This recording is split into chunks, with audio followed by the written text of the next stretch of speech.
Thank you very much, and welcome to the Senate Committee on Education. Another exciting day talking about important things to help our kids. So welcome to those who are online and present by phone. Will the Secretary please call the roll? Thank you, Chair Dennis. Vice Chair Dondero-Loop. Here. Senator Hardy. Here. Senator Hammond. Here. Senator Lang. Here. Senator Buck. Here. Senator Donate. Here. Chair Dennis. Here, thank you. Thank you very much. Just a quick question for broadcast. I'm hearing kind of a white noise. I don't know if that's supposed to be there or not, but just pointing it out. All right, everyone is here. So for the record, we have a quorum. And for those on the video, please keep yourselves muted when not speaking. Committee information is available on Nellis on the internet through our website, which can be accessed through ledge.state.mb.us. You may also watch our meetings through Nellis or through the legislature's YouTube channel. If testifying or providing public comment, please register to participate through Nellis. You will receive an email confirmation with call-in information. The instructions for participating also available on the help page. And when you testify, whether it's either during the on a bill or during public comment, make sure you state and spell your name and affiliation, if any. We'll take public comment at the end of the meeting, and we'll limit public comment to 2 minutes per person. Feel free to submit your full comments in writing and briefly summarize them in spoken testimony. You may submit written comments as outlined on the agenda by emailing or faxing them to the committee manager. Courtesy and respect in our interactions we expect, and even when we may not agree. So with that, we're going to have some presentations today. Just want to make sure. All right, so we're first going to, and we're going to follow the agenda today. We're going to first start with the overview of the Nevada System of Higher Ed NSHE Strategic Plan Performance on Key Student Success-Related Outcomes and Future Initiatives. And I believe we have the Chancellor with us here today to present that. Yes, thank you very much, Chairman Dennis, Vice Chair Dondero-Loop, members of the committee. For the record, Melody Rose, Chancellor of the Nevada System of Higher Education. I am joined today by my colleague, CFO Andrew Klinger, who will be my wingman with the slides. So as he is preparing the slides for your viewing, I just want to share a few quick introductory remarks as he's working on the deck there for you. One is that you should have received in your offices yesterday a packet from NSHE outlining for each of you the students that you have in your districts, and as well we have provided you with our accountability report and our citizens guide to the NSHE budget. And we've provided those to you for further information beyond what we will be able to present to you today. And know also that, of course, we have our full dashboard, which has all of our metrics, all of our data, all of our finances publicly available. So if you really wish to do a deep dive, the link will be available to you in that accountability report. So I see our slides are ready to go here. Just if you might indulge me, Chairman, just for a quick moment, I have not had the opportunity to meet everyone yet on your committee. And I just thought I'd give my brief introduction to those of you who do not yet know me. It's a little bit challenging during COVID, being new to the state, getting to know everyone. So 25 years in higher education. I come from the state of Oregon, where we did some very good work around access and closing achievement gaps. And I was very, very thrilled to have this opportunity to come to Nevada And I think one of the things I would share with you is probably more important to know about me, certainly than my degrees or my resume, is a little bit about who I am as a person. While I've spent the bulk of my career in Oregon in higher education, I was actually born in Los Angeles, and I am a very proud first-generation college student. My story, very briefly, is much like many of the students that we have in our NCHE institutions. I was born into a very low-income family with generations of history with drug and alcohol addiction and teenage pregnancy, and all of the attendant challenges that come with that. And I was unbelievably fortunate in my third high school as a 17-year-old for a guidance counselor to corner me in the hall one day and put a college application in my hand. And the rest, as they say, is history. I've been an incredible beneficiary of what public higher education can do. And as a result, as you can hear in my voice today, I am a big champion of continuing that access and affordability for underrepresented students. And so with that, Mr. Chair, I will jump into the formal presentation, but did want to have the opportunity to share just a little bit about the perspective that I bring to the work that I share with you today. No, thank you for doing that. I appreciate that. I know it's hard to get to everybody, and we had some changes and things, so thank you. And we're grateful to have you here in Nevada. Thank you very much. People have been very welcoming, and I'll jump in now. I'm very proud to share with you how we are doing as a system, what we're focused on, what our challenges are, and where we could use your assistance. So thank you for being with us. Andrew, if you would take us to the next slide. Today, I'm going to very briefly provide you with a high-level overview of our strategic goals, how we're performing on those goals.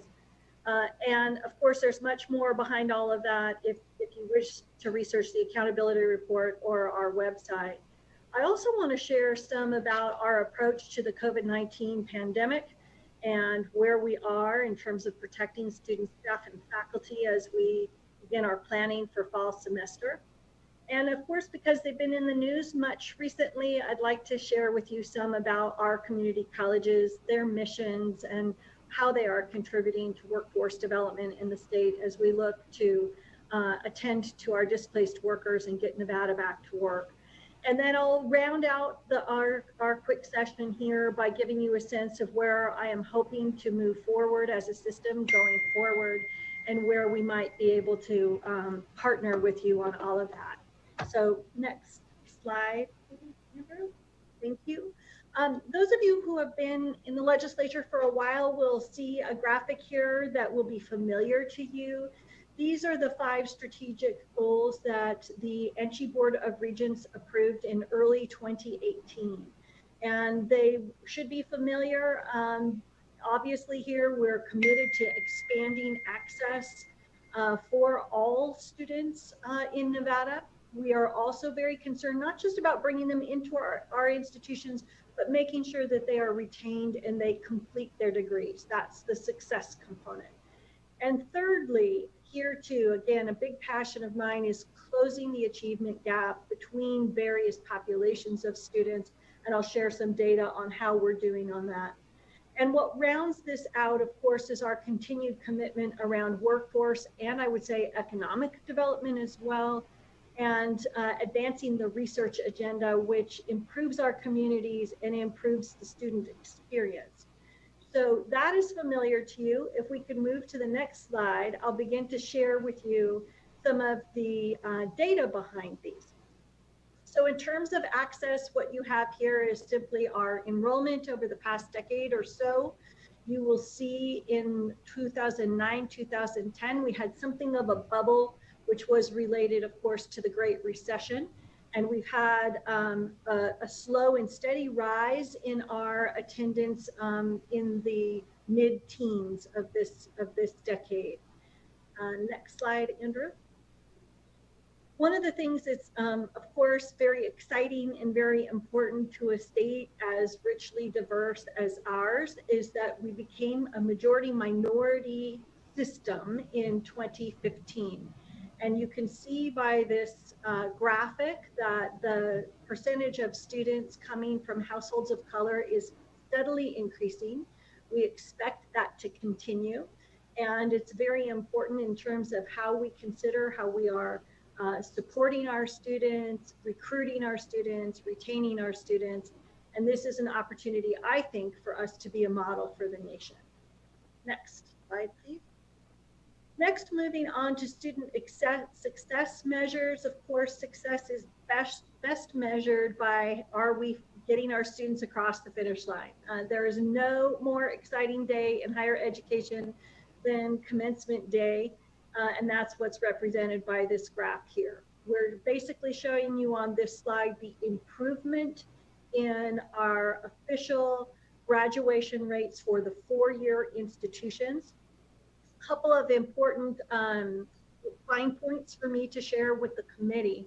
Obviously, the most important thing about this slide is that our institutions are moving steadily in the right direction. And I can tell you as a longtime member of higher education entities that it is very hard to move this needle. And so to see these improvements over the span of 5 years is very impressive and due to the good work going on our campuses. Next slide. You'll see as well, we've had improvements across our community colleges, and these again are the official graduation rates for our two-year community college institutions. You will see here steady growth. I can tell you that Great Basin College's success rates with completion are above the national average. And we have again here too, steady improvement. And again, I give credit to those folks who are working hard on the campuses to make that so. Next slide. Going to our third strategic goal around closing the achievement gap. What this slide tells you, of course, is that while we are bringing in more and more underrepresented students, we have much work to do in terms of closing the achievement gap. What you see here are the completion rates between students of color and Caucasian students, and you can see that there is in the aggregate a gap. If we had the time to dive more deeply into these data, we could break out by demographic groups, and you would find that we are making more progress with some groups of students than others, but maybe we can get to that in the Q&A. What this says to me is that this needs to be an area of special focus and investment as we move forward. Again, happy to answer questions in a few minutes. Folks are interested in learning more. Next slide, please. Here, I think it's just an opportunity to see that growth. The growth is not only in attendance, but it's in completion. So looking at that first row, students of color and the number of awards conferred with a comparison of about a 4-year time span, there's an enormous leap forward among our students of color, and white students are holding flat, as you can see. So there's where we are feeling very proud that our students of color are coming to us and they are achieving, and we're proud to show those numbers with you. Next slide. I would be remiss if I didn't talk about our workforce goal. Obviously there, every member of the NSHE family is working on workforce in one way, shape, or form. What this shares with you is the focus areas for community colleges based on the 2018-2019 academic year, obviously heavily weighted around health professions and related programs, where we know the state needs us to close the gap in terms of supply and demand. What you would see, I think, if we had the data for the current year is basically probably very similar degree areas or certificate areas rather, but with larger numbers. Not a surprise during an economic downturn. Next slide. On research, very exciting to see that in the past couple of years, our research expenditures have begun to tick up. And I know from talking to these 3 institutional presidents that those numbers continue to tick up. And this is a very important component of NSHE's goals and NSHE's contributions to the state. Because as you might imagine, there is a multiplier effect. For every dollar that the state puts into our research agenda, there is a multiplier effect that brings even more dollars through federal grants and contracts into the state. And as well, and I think this is sometimes overlooked or misunderstood, research is not just done for the sake of research. Research is done to improve our communities, to improve the livability of our state, and frankly, to improve student success, because we know that when we include students in research, they are more likely to complete their degrees. Next slide. So pausing for a moment to share with you some about our COVID-19 response. Obviously, we are still managing this crisis like everyone is around the globe, but I want to bring you up to speed in terms of our major activities. First and foremost, again, I never miss an opportunity to give a shout out to our faculty who on a dime took their classes online just about a year ago. And some of those were expert online instructors. Some of those were instructors who had never taught that way before. And so there's just a huge thank you to our faculty for being so dedicated to the needs of our student and making sure that we were retaining our students during the difficult period of time. Chancellor Riley at the time formed an all-system task force of subject matter experts who continue to meet to this day to monitor the numbers on our campuses, to monitor the safety practices, make sure that we are in alignment with the governor's directions, CDC, local health authorities, and others. And they are now beginning to really look at how do we open safely in the fall? What will be the mix of online and face-to-face instruction? And I should say too, our campuses have been incredible contributors to the COVID response statewide. So we have real experts who have been supporting the governor's efforts. We have a group of scientists who are advising Director Caleb Cage in the work they are doing to assess hospital utilization.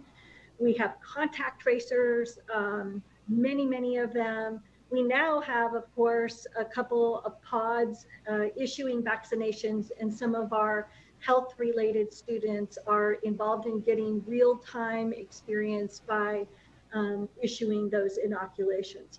The final thing I'll say here is that it has not been lost on us that this epidemic has been extremely difficult for students, staff, and faculty in terms of their mental health.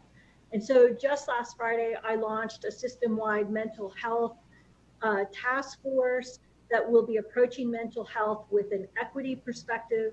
It is populated by students, staff, and faculty from across NSHE to provide me with some direction and recommendations about how to attend to the wellness of our communities, because the impacts, of course, of COVID on mental health are real, and they, in some ways, are doubling up on top of other drivers of stress and anxiety that our communities have been facing due to institutionalized racism, some of the concern around environmental issues, and so forth. And so we are tackling this head on, and happy to explore further this topic again during Q&A.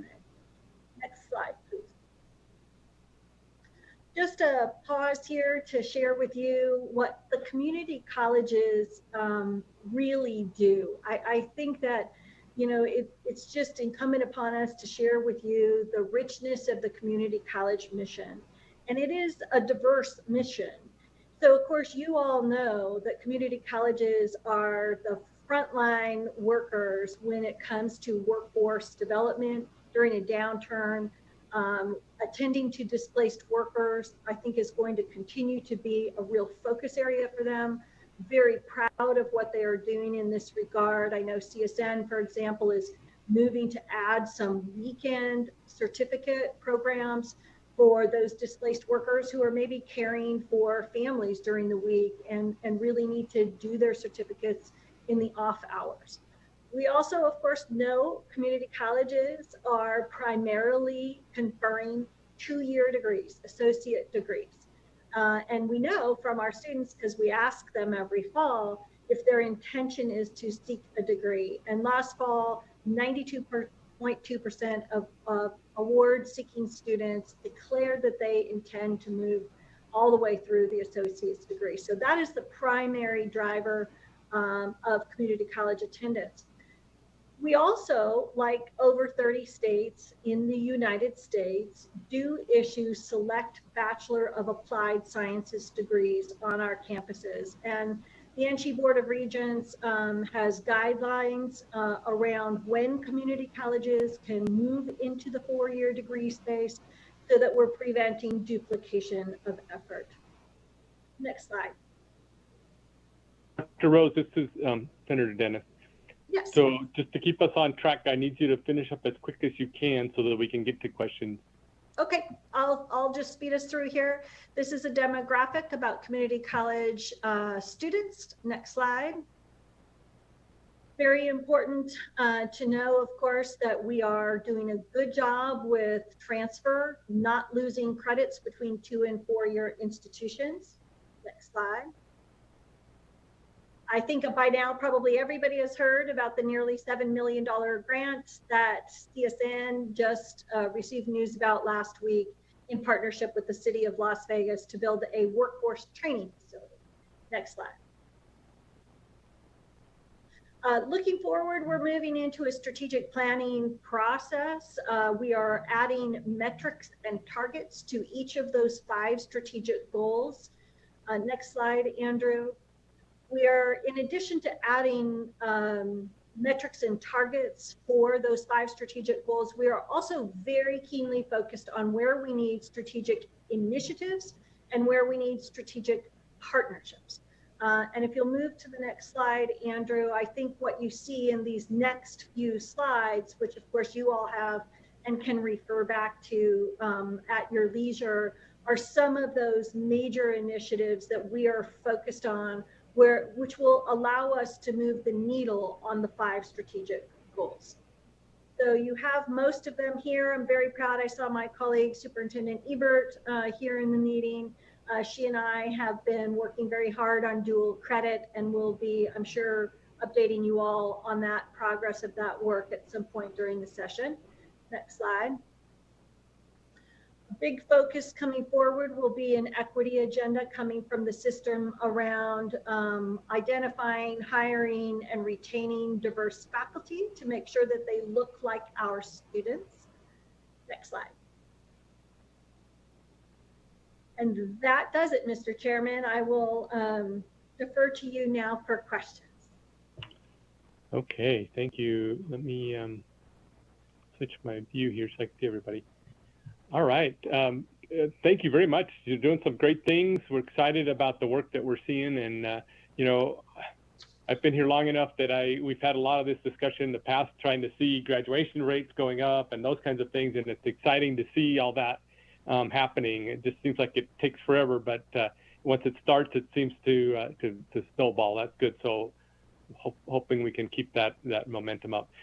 Committee members, questions? Just raise your hand if you do. Okay, Senator Donate. Great, thank you so much for your presentation, and welcome, Chancellor. I don't think I've had the chance to meet with you yet, but I'm so glad that you're sharing your passion for student success.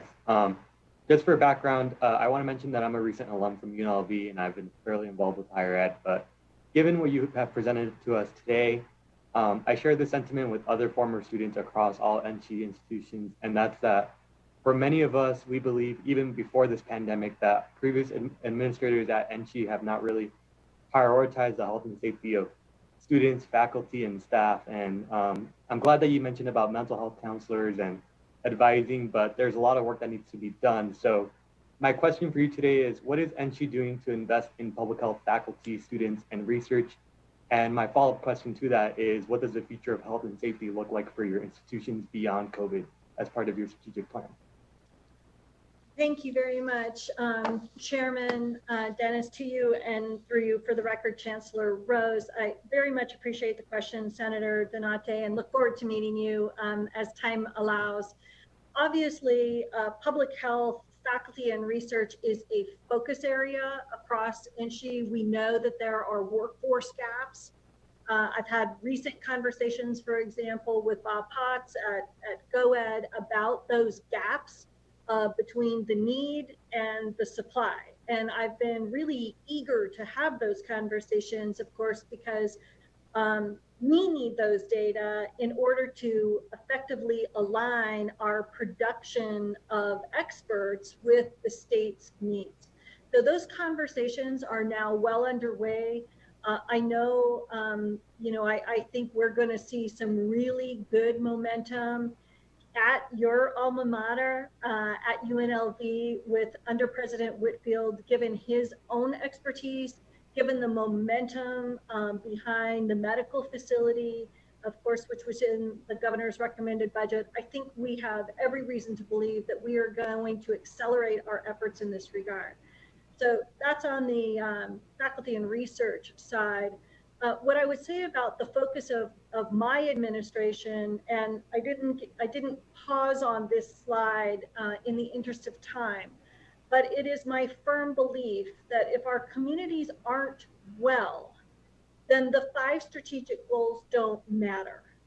So we really have to elevate this conversation about healthy communities and making sure that NSHE and our member institutions are doing everything within our power to meet the mental health and wellness needs of everyone in our community. And that's the reason we launched the Mental Health Task Force. They are a very eager bunch. They've met once and they've already come to me with some concepts for improvement. Of course, I will need to take those in, prioritize them, and vet them with the Board of Regents to move them on.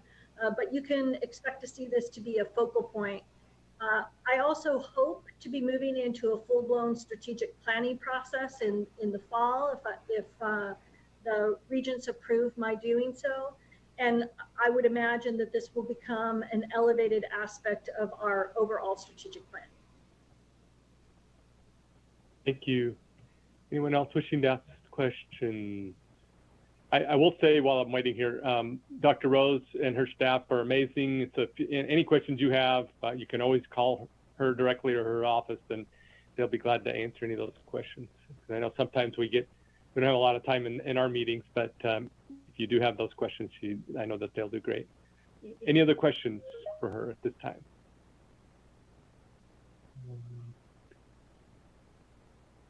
Okay. If not, then we will thank you very much, Dr. Rose. Great news. Thank you for coming and reporting to us. With that, we'll go ahead and move to our next item, which is the presentation on the state of public education and the statewide plan for improvement of pupils. And we have our Superintendent of Public Instruction, Ebert, with us. And so when you're ready, if you'll go ahead. Thank you. Good afternoon, Chair Dennis, Vice Chair Dondera-Loop. It is great to see everyone today. For the record, my name is Joan Ebert. I'm the State Superintendent of Public Instruction. Excuse me, Superintendent Ebert, this is broadcast. I apologize for the interruption. We are currently viewing someone's desktop and not you. But it was a beautiful desktop. But yes, it was a beautiful desktop, but there's your smiling face. Thank you, Superintendent. I will move ahead with the presentation while they're fixing the slides in order for all of us to see. I know that you do have the deck as well.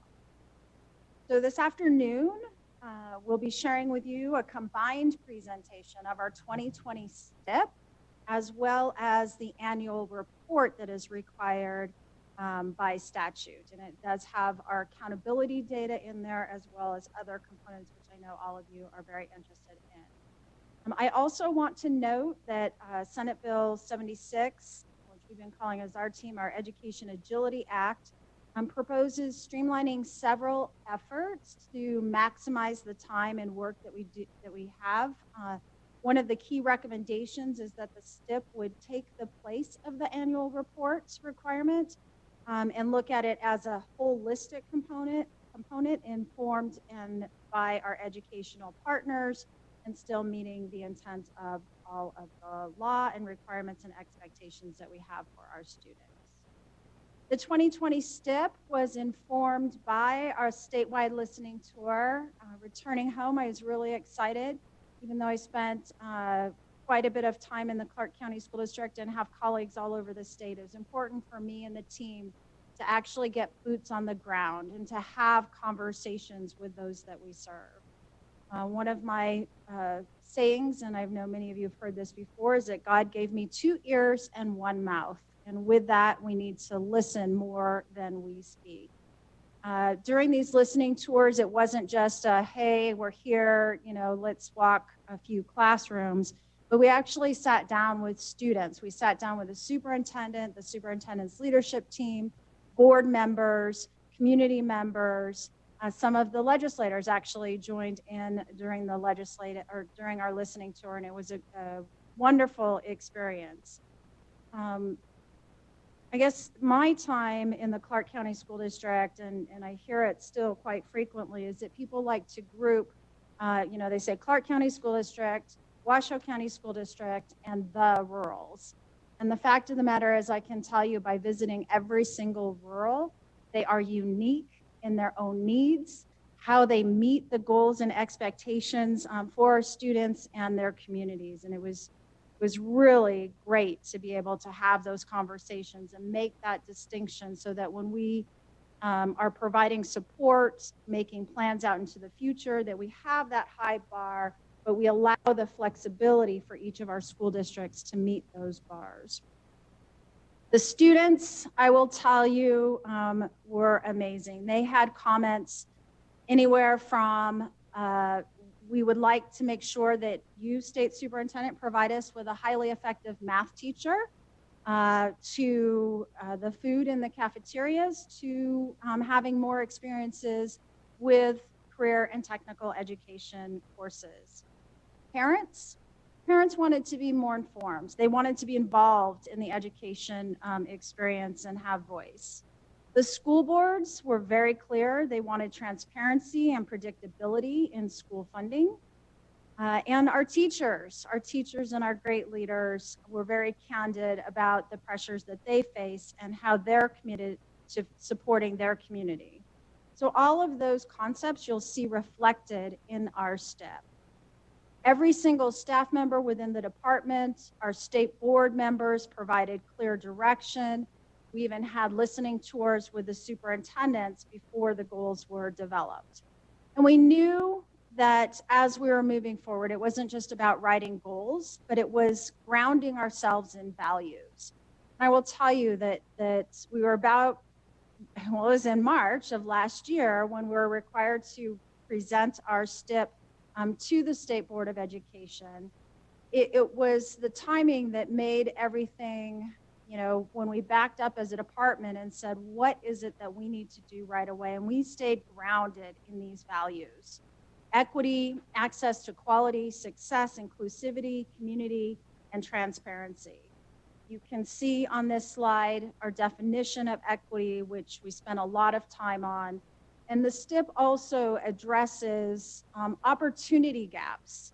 I think in the past, a lot of people would stop and say there are achievement gaps. Achievement gaps identify gaps in a child.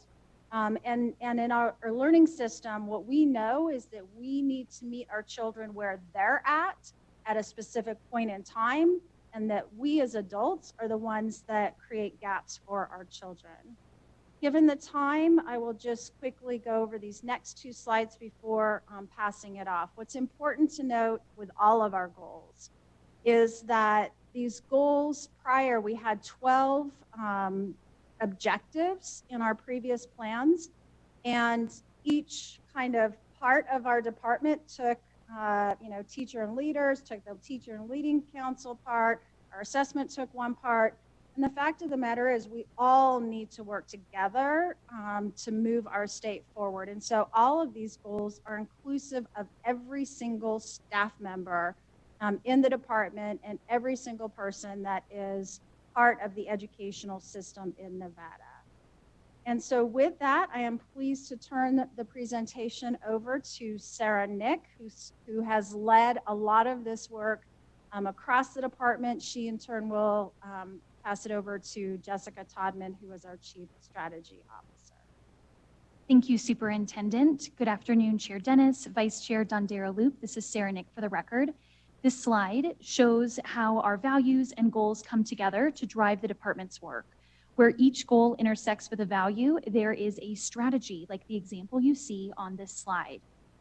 We also developed inputs, outputs, and outcomes, or IOOs, that represent our implementation plan for the STIP. In the spirit of transparency, for the first time, the STIP publishes what NDE will be doing alongside our stakeholders to accomplish our strategies and goals. Now that we've introduced the STIP's organizational framework, we'll tour through each of the STIP goals with relevant data as required by the annual report. Our very first goal relates to early childhood learning, where our investment has the highest return. Investing in early care and education is important because the circumstances of the first 1,000 days of a child's life can change the course of their future. As the superintendent noted, on many stops of the listening tour, we had the opportunity to observe high-quality early education, as well as hear directly from our families about pre-K access as a game changer in their communities. Initiatives including full-day kindergarten, Read by Grade 3, and Silver State Star's Quality Rating and Improvement System, or QRIS, have been instrumental to improving the quality of early education in Nevada. To support our efforts around equity and accountability, and in accordance with the federal Every Student Succeeds Act, Nevada reports student data disaggregated by race and ethnicity, as well as special population status, which includes students with disabilities or differently abled students, students who are English learners, and students eligible for free or reduced price lunch. As of 2018 and 19, we also include data for students experiencing homelessness, foster youth, and military-connected students. For goal number 2, it reflects the importance of all students having access to effective educators, which informs the supply pipeline we need to create with educator preparation programs, as well as our work with public schools and districts and our regional professional development programs to design resources for educators. Research shows that the single most important in-school determinant of student success is the quality of teaching.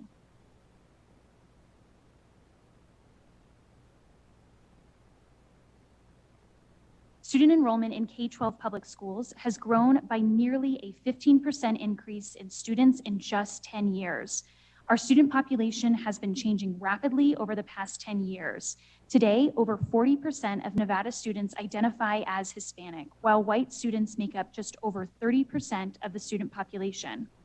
In addition, 14% of students are English learners, and over 65% of students are eligible for free or reduced price lunch.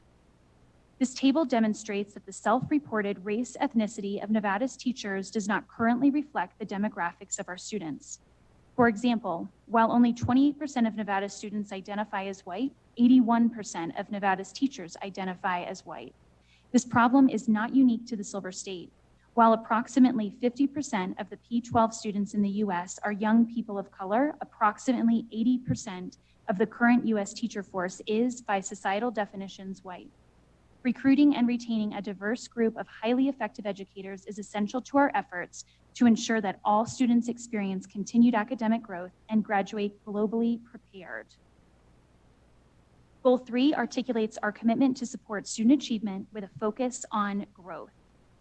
I want to note that the 2020 Annual Report of Accountability looked very different from prior years. Due to the circumstances of COVID-19, NDE applied for and received approval for a federal accountability waiver and worked with the governor to remove state assessment requirements for the 2019 and 20 school year. Smarter Balance exams are taken each spring by all students in grades 3 through 8 as a federal requirement to assess their acquisition of skills and knowledge in English language arts and mathematics.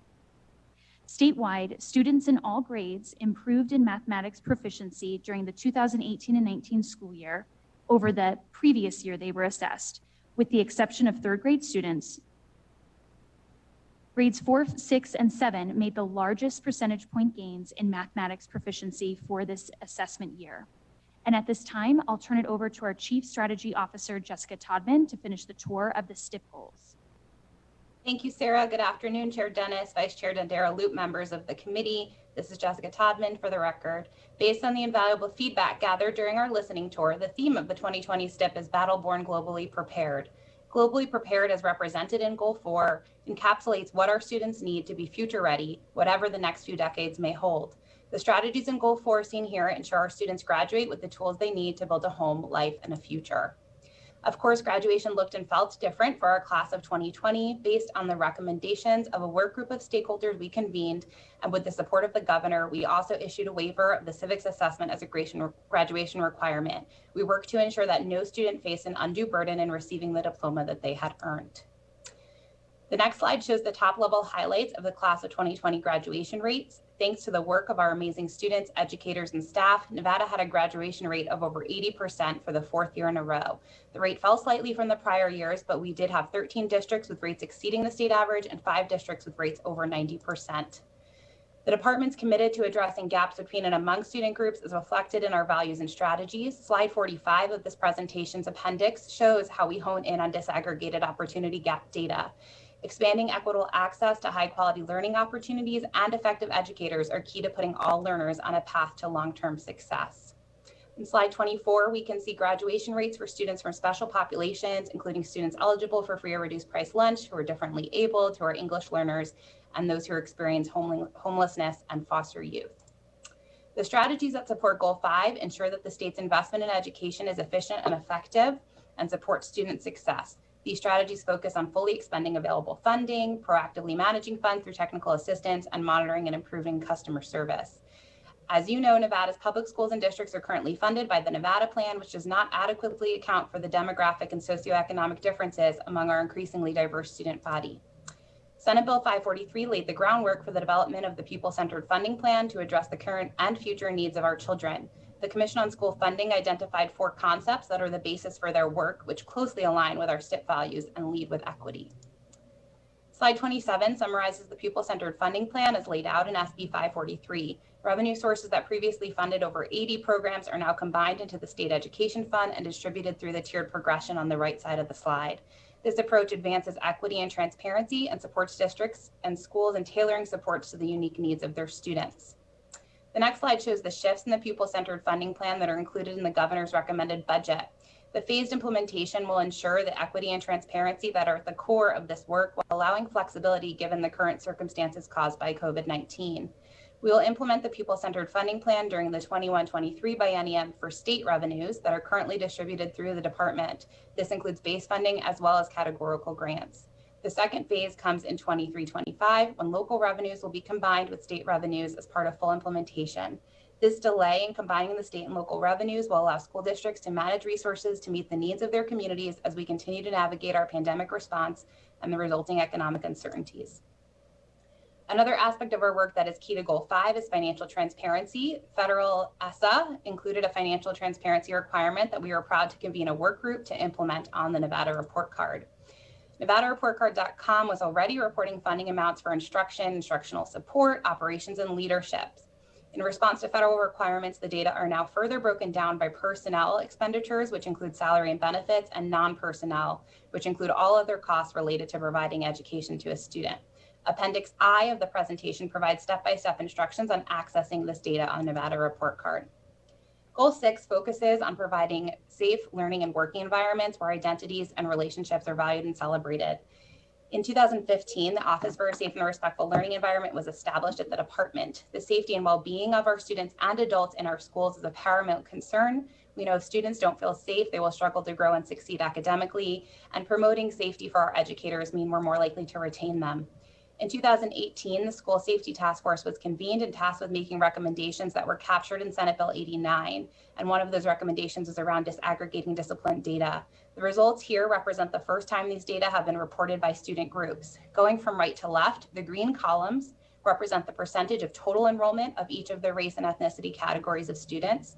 The yellow column represents the percentage of suspensions experienced by the group, and the blue column is the percentage of expulsions each experienced. The rates of expulsion and suspension are not proportional to enrollment for many of our groups, and the disproportionality is most drastic for our students who identify as Black. The next slide is disaggregated by special populations. Most stark in this group is the disproportionality for students who receive special education services. The passage of Assembly Bill 490, which was sponsored by this committee in 2019, requires regular updates on this discipline data.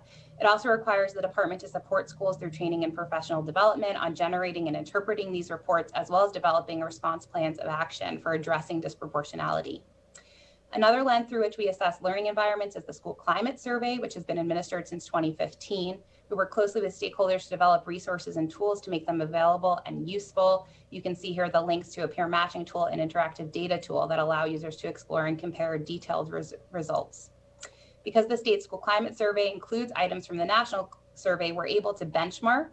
We can see here the different results have improved in all categories over the past 5 years. And it's important to note the large difference between students' perception of emotional safety versus their perception of physical safety, which indicates and highlights the need to continue to invest in mental health and social emotional supports. And quickly, we wanted to give a brief overview of our COVID-19 response, as it has been significantly affecting our students, schools, and communities for the past 11 months. When the department began to organize in response to the public health crisis, we worked with our state board to identify priorities that have guided all of our work, with equity lead among them. The governor's responsiveness during the uncertainty allowed the department and schools and districts to provide necessary guidance and support to students, staff, and families. The 6 emergency directives listed here address the phase of our response, beginning with school building closures and culminating with supports and guidance for reopening this fall. We are committed to providing guidance, flexibility, and resources to district schools and families to navigate this challenging time. All of our guidance was seen through the lens of what would best support success for students and educators.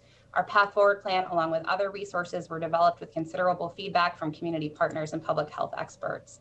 In addition to accountability and distance learning guidance, we provided supports to districts and schools to continue to serve students most in need of support, including those who are differently abled and students who are English learners. I want to note for the record that we were concise for the purposes of your meeting today, but we have included extensive additional data in the appendices of the presentation. Thank you very much, Chair Dennis, and we're happy to take your questions. Thank you very much. Let me see. Committee members, any questions? Any questions that could be answered quickly?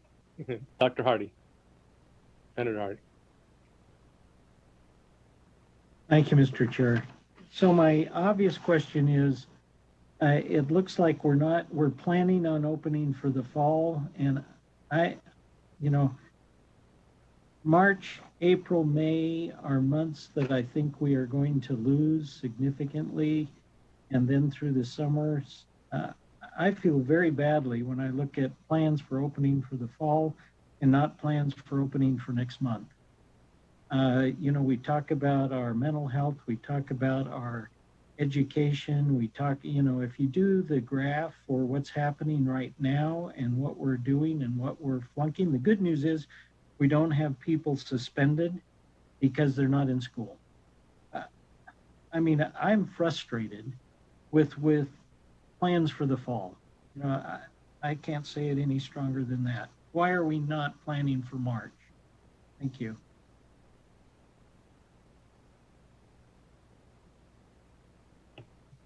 If you want to, who would like to? Sure, thank you. Go ahead. Thank you, Senator. I will tell you that 16 of our 17 school districts, as well as the State Public Charter School Authority, have children in a face-to-face environment. The Clark County School District has been educating children at a distance since last March. They have plans to open up in March, on March 1st, for their PK through 3. We want to make sure that we have a proper learning environment for our children. What I will tell you is that children and family across the state, it has been a great experience for some. Some families did not realize that they could learn at a distance, while others are finding it extremely difficult. And so making sure that during this pandemic that our school buildings are open, the governor has provided millions of dollars of PPE, as well as the department itself has been providing support on how to teach at a distance, all the guidance and regulations that you saw that Ms. Todman presented. So the support has been there, and it is all of our wishes that children get into learning. I guess I'll close out this part is thanks to IFC Monday, and the approval of the acceptance of the federal dollars. 477 million will be coming in for K-12. The expectation is that school districts will use that money for extended day, extended year, and we need to think differently about this year and this time in supporting our children. So more than happy to answer any other questions you may have. A very high flyover, but we're focused on I hear your frustration and we are frustrated with you. Thank you. Other questions? Senator Hammond. Thank you, Mr. Chair. Speaking of opening then in the fall, could you please tell me what the intent is in the fall? I keep hearing about hybrid. I'm probably less thrilled about hybrid at this moment because every time I see a hybrid plan, it seems to take away instructional time. Kids will be in front of teachers, instructors less under many of the hybrid plans I've seen. So your plans in the fall, when you talk to superintendents, is that to go back full time? Thank you, Senator. Superintendent Ebert, for the record, at this point in time, my understanding is that all school districts will be offering face-to-face instruction based on, making sure that the health and safety of our children and staff is there. And so, I will tell you that when the pandemic started, we thought that in September of 2020, we would all be back into school buildings, and we saw what transpired. But the goal, again, is to have children have the opportunity to be face-to-face, especially those that are most vulnerable. I guess just to follow up, just to make sure I understand, face-to-face, I get that. And some people are saying face-to-face with a hybrid plan. I guess they're interchangeable. I want to make sure that the focus, the goal, given again, that they were doing it safely, is to be face-to-face full-time. Thank you, Superintendent Ebert. For the record, yes, we continue to work with the superintendents on that.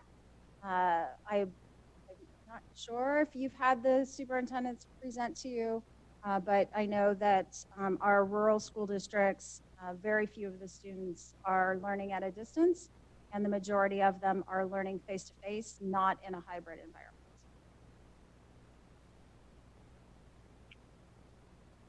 Thank you. Other questions? Okay, and there's a lot of information here. We have the also on Nellis, all the materials that are available, and the superintendent is always willing to answer questions, and her staff, they're great. So if you have any additional questions, you can always ask those. Thank you. So I believe, Superintendent, that you are going to introduce our next presentation, which is the presentation on Nevada class sizes and educator workforce. Yes, thank you, Chair Dennis. Also, I do want to give a shout out. I meant to, we're moving fast, but Chancellor Rose has been amazing to work with. The teacher pipeline that we did in the presentation, she is very open to ideas and pulling all of the presidents together to meet the needs of the state. So I just wanted to put that on the record as well. With that, I am very excited to share with you some work that we have been doing since last May, and it has been led by Deputy Gonzalez. We know that we've heard for many, many years, and again, myself as part of the educational community here in Nevada, these different pieces of our educator pipeline, what we're seeing, and we stepped back and said, I want data. Right? It's one thing to say things, but it's another thing to have actual data of the workforce that we have in the class sizes. This presentation was done to our State Board of Education, and it was a 58-minute presentation. The gentlemen here today are amazing. They have culled it down, but we are more than happy to provide additional supports in the future. So with that, I will turn the time over to Justin Trenholm. Excuse me. Wow, that's a good one. Okay. Justin White and Nathan Trenholm. And this is Senator Dennis, just for my folks. I know they have a lot, I think there's like 100 different screens, but I know they are going to speed it up so that we get through, so that we can get on to the other things. So just a heads up. Thank you. Go ahead. Thank you, Chair Dennis, Vice Chair Dondero Loop, committee members. For the record, my name is Nathan Trenholm with Data Insight Partners. I'm very grateful for the opportunity to share with you today our analysis on Nevada class sizes and the teacher workforce. And before I get started, I want to say a big thank you to State Superintendent Joan Ebert and the Nevada Department of Education, especially Deputy Superintendent Felicia Gonzalez and her team, who've been a tremendous support in this work. What you're going to see today is a summary of over 2 decades of data that comes from sources as vast as the U.S. Department of Education, the State Department of Education, the local school districts, as well as local charter schools. So this is a really massive presentation. What you have as an exhibit to this agenda item is the full presentation, but as Chair Dennis alluded, I'm not going to be going through every single one of the slides. I'm going to try to hit the major points for all of you today. But I highly recommend when you have an opportunity to view the presentation in its entirety. So before we get started with Nevada class sizes, there is a critical question we need to answer, which is what happens when Nevada makes strategic investments in education? So the last major strategic investment in education was towards early literacy. So over the last approximately 7 years, there have been hundreds of millions of dollars invested towards early literacy in programs such as full day kindergarten, class size reduction, Zoom schools, Victory schools, and Read by Grade 3. And as it turns out, the U.S. Department of Education tests students in 4th grade in reading across the country every 2 years. This is in the National Assessment of Educational Progress. This is the biggest assessment in the country. It is the gold standard of assessments. Whenever you see national education rankings, this is the assessment at the heart of those rankings. To show you what 4th grade literacy scores have looked like, this is the scores in the country for 2003 through 2009. What we're going to see below that were the average scores for 4th graders in Nevada.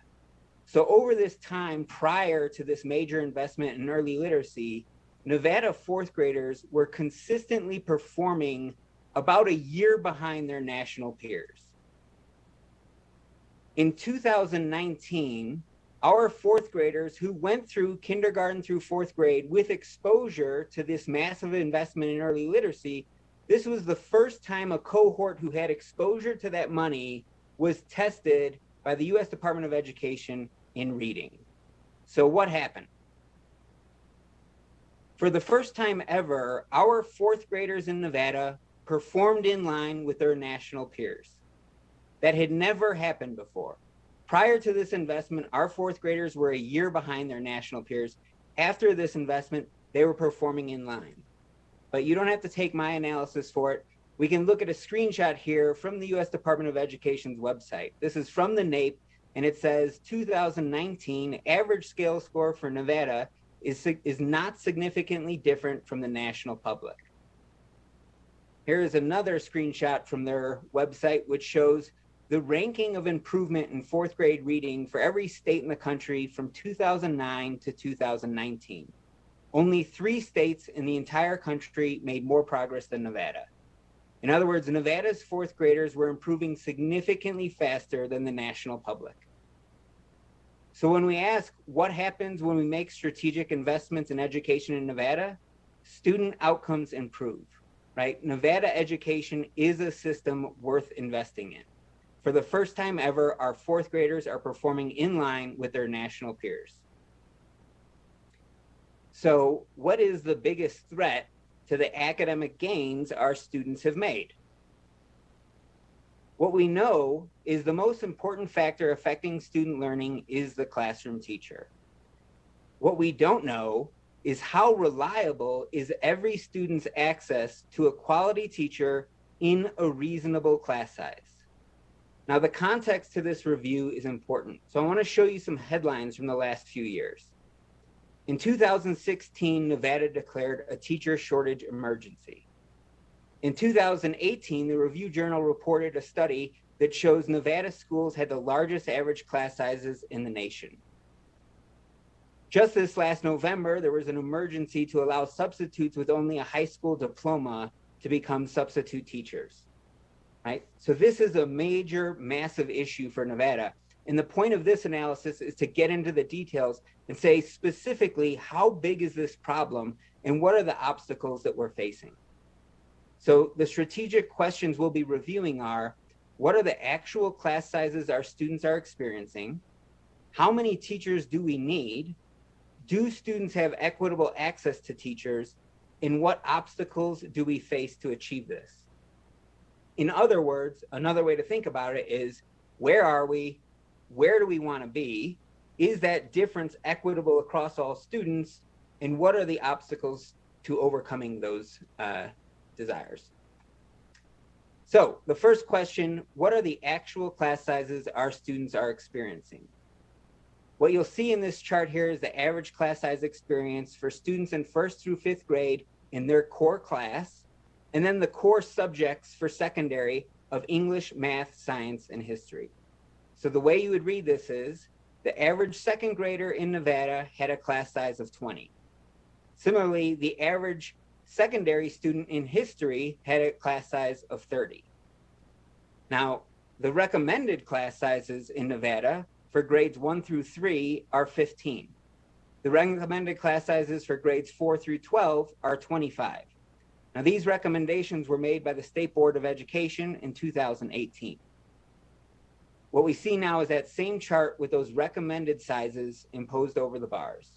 And you'll see every size is beyond the recommended class size. So the $1 million question, these are averages. What we really want to know is how many students are impacted by this. How many students were in a class size larger than the recommended class size?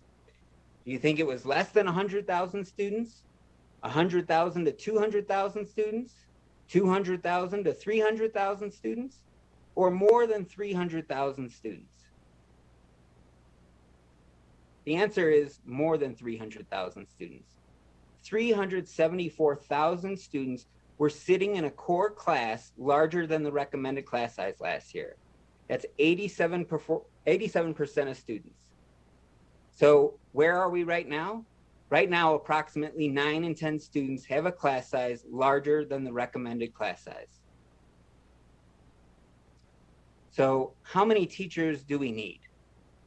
When we look at just those core classes for grades 1 through 5 and the core subjects in secondary, we need over 2,000 more teachers just in grades 1 through 5, and almost another 1,000 just for the core subjects in secondary school, right? So we need over 3,000 more teachers today, right now, right? And that sounds like a really big number because frequently you hear about this as how many teacher vacancies are there, right? Like Clark County has 200 teacher vacancies. So how could it be possible we need 3,000 teachers? Well, teacher vacancies is just a function of how many positions you have funded that are open. The question is, how many do we want and need? And so we need over 3,000 teachers, and that is a conservative estimate. And to investigate that this truly is a conservative estimate, what we can do is look at the national student-teacher ratios. So in the country, there is on average a teacher for every 14.9 students. So about a teacher for every 15 students. The best ratio in the country is in Vermont, where they have a teacher for every 10.5 students. So the question is, how many teachers do we need in Nevada to meet these national student-teacher ratios? If we wanted to meet the national average, if we just want to be average, we need almost 10,000 more teachers today, right now. That's to staff our schools at the average rate in the country. If we wanted to lead the country, we need almost 24,000 more teachers today, right now. So in summary, If we want to improve our core classes to the recommended class sizes, we need over 3,000 more teachers right now. If we wanted to meet the national average for the entire system, we need almost 10,000 more teachers. And if we want to lead the nation in teacher staffing, we need over 23,000 more teachers. So the next question then is this disparity, is it equitable across students? Do all students have equitable access to teachers? To investigate this question, what we're going to look at is the classroom experience for students by ethnicity. And what we're going to plot here is, as the dots move along the x-axis, that is left to right, farther to the left is smaller class sizes, farther to the right is larger class sizes, and then along the y-axis is the access to experienced teachers. So the higher your dot, the more access you have to experienced teachers. So if you're in the upper left-hand corner, you have small classes with experienced teachers. If you're down in the right-hand corner, you have large classes with inexperienced teachers. So here's the results for 1st through 3rd grade. What you'll see is, down in the left-hand corner, Black and Hispanic students have slightly smaller class sizes, but they have significantly less access to experienced teachers. In fact, a white student is about 30% more likely to have an experienced teacher than a Black student. And the trade-off is they get about 1 less student in their class, maybe 1.5 less students in their class. So the question is, the same pattern exists for 4th and 5th grade? And it does. Again, white students are about 45% more likely to have an experienced teacher than a Black student. And the trade-off is about 1 less student in their class. The next question is, does this same pattern exist for secondary students? The answer, yes, it does. Again, Black and Hispanic students get slightly smaller class sizes. However, they have significantly less access to experienced teachers. Now, you may notice at the secondary level, teachers are less likely to switch subjects or move around. So everyone across the bar has more access to experienced teachers, but the pattern of disparity still continues to exist. So that's just the access. Now the question is, does access to experienced teachers, is that associated with disparate student outcomes? We're going to look at the same type of chart, but instead of looking at student ethnicity, now we're going to look at school outcomes by school star rating. That is how schools were rated by the Nevada School Performance Framework, which uses student outcomes. So we're still at the secondary level, and we see students in 5-star schools have larger class sizes, but significantly more access to experienced teachers. In fact, if you are a student at a 5-star school, there is a 3 in 4 chance you have an experienced teacher.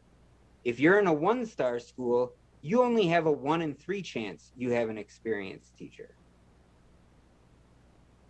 So let's see if that same experience or pattern exists at the elementary level. And it does. Again, if you're in a 5-star school, you more than likely have an experienced teacher. If you're in a 1-star school, you only have a 1 in 3 chance that you have an experienced teacher. And the trade-off is your class sizes are a little bit smaller. Which leads us to the next question. Should it be surprising that these 1 and 2-star schools have smaller class sizes, but they don't have higher results? So we can look at what the research says. This is a summary of class size research by the Brown Center on Education Policy at Brookings. And this first here is a summary of a student class size study that was done in Tennessee in the 80s. This is the most famous class size study that was ever done. It was a massive randomized control study throughout the state, and it's always alluded to. And in this study, the regular large classes had 22 students, and they reduced class sizes by 32% down to 15, and they found that doing that did increase student achievement. The summary of subsequent research on class sizes found that very large class size reductions on the order of magnitude of 7 to 10 fewer students does have significant long-term effects on student achievement and other meaningful outcomes. So let's go back to what we see in our schools. First, the 1 and 2 star schools their students are not sitting in class sizes of 15 like we saw in the Tennessee study. They're sitting in class sizes of 21 and 22, which was the large class sizes in the Tennessee study. Additionally, the difference in class sizes between the 1 and 2 star schools and the 4 and 5 star schools is half of the magnitude that the research says is necessary. Our class size difference is 2 to 4 students per class. The research says you need difference of 7 to 10 students per class. And finally, not only is the class size not of a large enough magnitude, the students in the 1 and 2 star schools have significantly less access to experienced teachers. So in summary, Black and Hispanic students have significantly less access to experienced teachers compared to their Asian and Caucasian peers. Students in 1 and 2 star schools have significantly lower access to experienced teachers. And despite the slightly smaller class sizes experienced by students in 1 and 2 star schools, the research says that size difference is not large enough to improve student outcomes. So what are the obstacles we face to improve this situation? The first is the educator pipeline. When I say the educator pipeline, I'm talking about the programs that people complete so that they're eligible to get a teaching license. This could be an education program at a university or an alternative route to licensure. We're going to show you the ranking of the preparation programs, their pipeline, how many completers they put out as a ratio to the students they serve, so that we can have an apples to apples comparison across states. So this is the rank of all the states. Right there in the middle, the median for the states is to put out 3 program completers for every 1,000 students that state serves. At the top is Vermont. They put out almost 6 completers for every student they serve. And they're the ones who have the lowest student teacher ratio. So where's Nevada? We're down at the bottom, about 1.6 completers for every 1,000 students we serve. So our pipeline is about half of what the national average is and about a third of what it is in Vermont. According to the Nevada Teacher Workforce Report, Nevada relies on over 60% of new teachers to come from preparation programs outside of Nevada. So it's important we look at this national pipeline over time. This is the national pipeline of program completers. We can see that it has been consistently and significantly declining. U.S. teacher preparation program graduates have dropped by over 30% over the last decade, and this is the pipeline we rely on for most of our teachers. So Nevada's teacher pipeline significantly lags the national averages. We rely on out-of-state teacher prep programs for over 60% of our new teacher licenses. The national pipeline is significantly and consistently shrinking over time, and our pipeline is not expanding to make up for the national shrinking pipeline. The next thing I want to talk about is teacher retention and attrition very quickly. So for classroom teachers, we're going to categorize people into 1 of 3 categories. You're either a stayer, a mover, or a leaver. A stayer is someone who stays at the same school and stays in the classroom year over year. A mover is someone who continues to be a classroom teacher, but they move schools year over year. And a leaver is someone who leaves the classroom altogether for any reason whatsoever. This is a methodology that's used by the U.S. Department of Education. And this is the most recent information that we can get that's publicly available that shows the leaver rates, the percent of classroom teachers who leave the classroom every year. This is from 1989 through 2013. So the range of leaver rates goes from 5.1% to 8.4%, which is the yellow band in this chart. So I'm now going to plot Nevada's leaver rates, the percent of classroom teachers who leave the classroom every year. You want to have a lower leaver rate than the national average in the green. Being in the red would be problematic. So here is Nevada's leaver rate over time. We are consistently worse than the national average. The only time we've come close to the national average was during the Great Recession, when there was nowhere else to go. Now, you'll look and see our leaver rate bounces around between 10 and 12%. And it may seem minor to move from 12% down to 7%. But in order to achieve that, we need a 42% reduction in the number of teachers leaving the classroom every year. So this is a massive problem right here. So the next question, is there anything to help predict this? What we have here is plotted the leaver rate by teacher age. So this is the leaver rate for teachers under age 25, for age 25 to 29, 30 to 34, and you'll see leaver rates decrease as teachers make it towards their middle career. At age 50, it starts to creep back up. By age 55, it's exceeding the state average. So what's important here is realizing once teachers get to age 50, leaver rates increase. So we need to know what percent of our teachers are over 50 years old. It's the highest rate it's ever been. 1 in 3 teachers is now 50 years or older. Back in 1998, they only made up 1 in 4 teachers. Here's the percent of teachers who are under 30 years old. It went from 22% in 1998, now down to 14%. What you should notice and take away here is every time there's a recession, this drops significantly. The issue is, as budget cuts happen, instead of laying off teachers, you just don't replace vacancies, which means you suspend hiring younger teachers. Our last 2 recessions have drastically increased the age of our teacher workforce. So what do we know about this? Age 50, leaver rates start to increase. Age 55, they exceed the state average. Age 50 is currently our most popular classroom teacher age right now. Hiring young teachers contracts during recessions. So why is that alarming? Again, the pipeline for new teachers is consistently and significantly shrinking. So again, with the teacher retention, our teacher attrition rates have been worse than the national average consistently. African-American teachers, teachers under 25, and teachers over 55 are the ones most likely to leave the classroom. Our workforce is older than it has ever been, which will likely lead to an acceleration of teachers leaving over the next 5 years. And at the same time, leaver rates are likely to accelerate. The national teacher pipeline is shrinking. So the conclusions of this analysis altogether is class sizes in Nevada are too big. Right? 9 in 10 students are sitting in a class size larger than the recommended size. We need more teachers in the order of magnitude of thousands to tens of thousands of more teachers.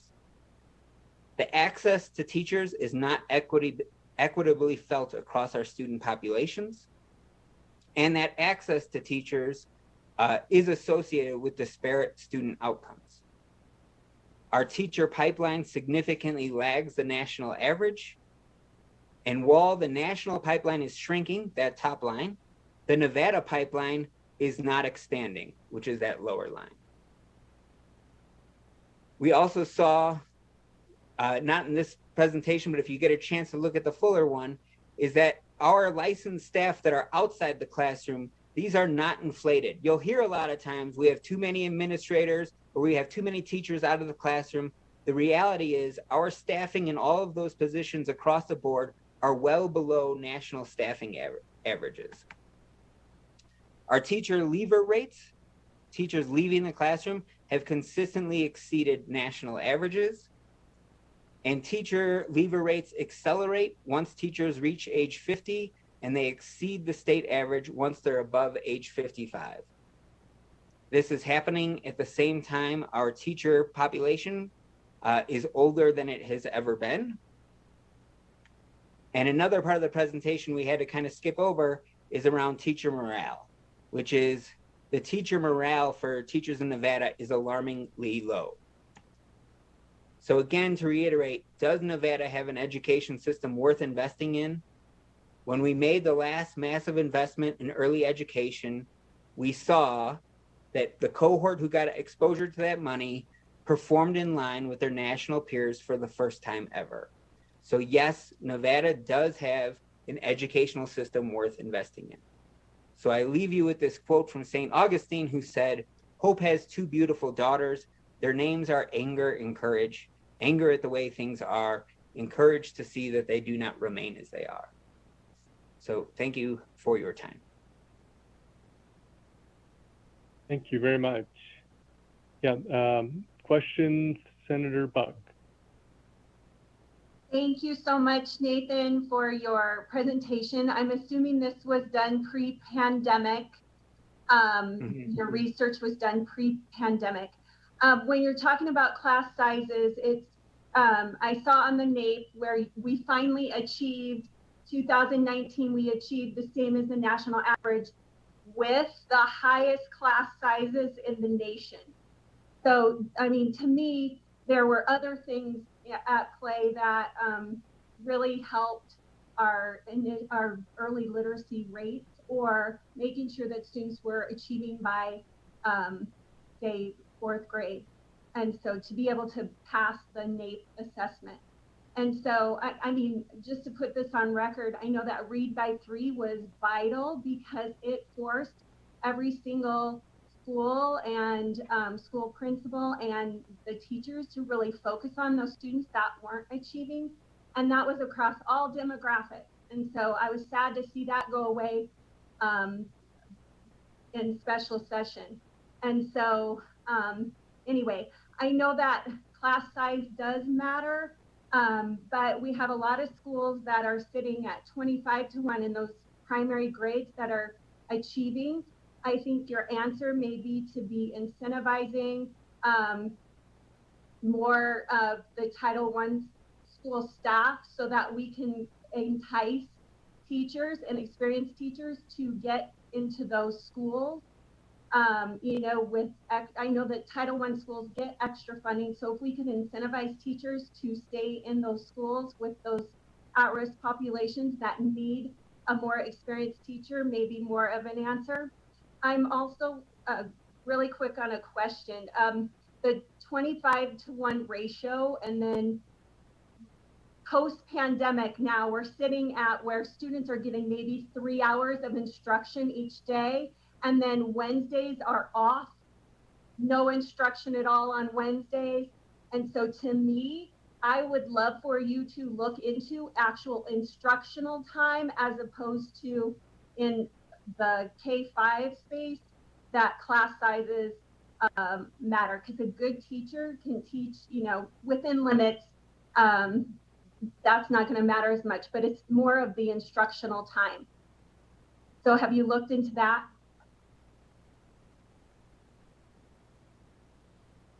Senator Buck, Nathan Trump for the record. No, we didn't have access to instructional time, and we did not have access to the data for the current school year. So this work started about a year ago. So you're right, we started this work pre-pandemic. So we have not had a chance to look at instructional minutes this year, or really any of the data for this year.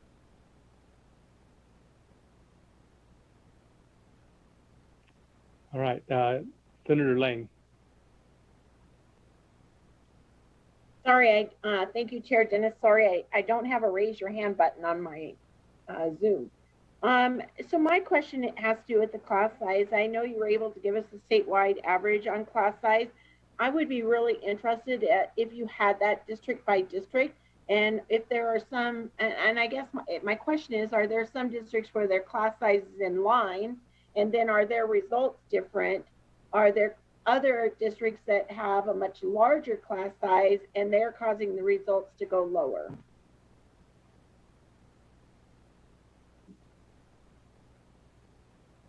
So Senator Lang, for this analysis, we kept the level of analysis at the state. So we have not looked into looking at results with class sizes at the district level, disparate outcomes across districts. So this is, I hope, kind of the first step of this work to kind of, the Illinois State Board of Education, maybe a few weeks ago, maybe a month ago, just launched a whole set of dashboards around their teacher preparation pipeline. And that was the culmination of 4 years of work. So this is really kind of, this is almost like day one of this work, where we're starting at the state level. So I hope that this goes a lot deeper, but right now our analysis is at the state level. Thank you. And also one more question, Chair Dennis. It has to do with the, I know you talked about the instructional time kids have. I really, as I've been learning more and more, and I've been out of, I used to teach school, but I've been out for a while. It just seems to me that our kids are having less and less instructional time, and more test time. So I'm wondering if you might address that.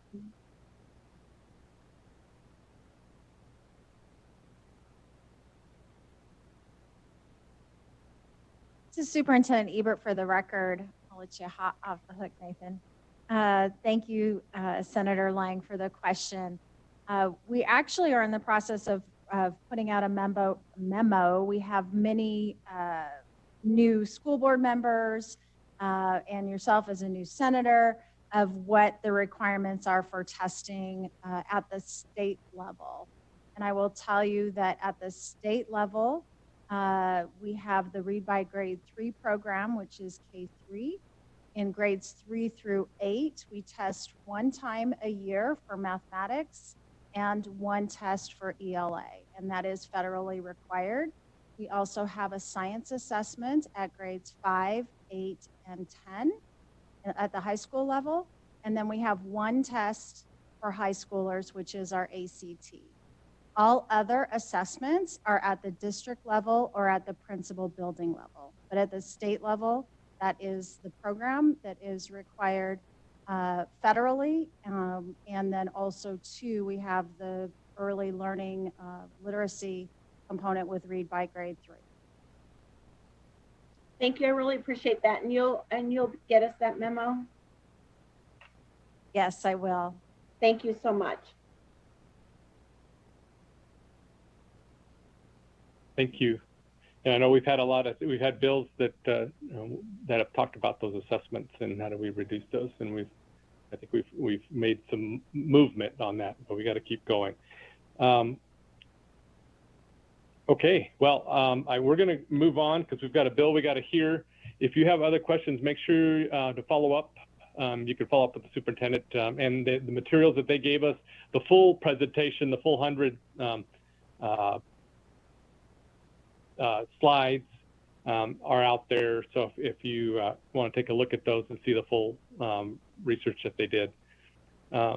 It's always great to hear that when we invest in our kids that we can actually get results. And something that for a long time we would say it, but nobody would believe us. And now we have the data that shows that if we invest in our kids, it really does make a difference. And we've been showing that over the last few years. So, all right, we are going to move now to Senate Bill number 2, which revises provisions relating to education. I want to make sure that we can get to everybody. I know we have folks that want to talk, and I will give a precursor to this. I know that this will be presented by the Clark County School District, and I know that they're going to start off with some, because I know we've gotten a lot of emails and things on the bill itself, and I know that there's been a lot of movement on that, and so there's going to be some changes. So he'll speak to those up front so that we all know where we're at. So with that, I believe Mr. Brad Keating from Clark County School District will present the bill.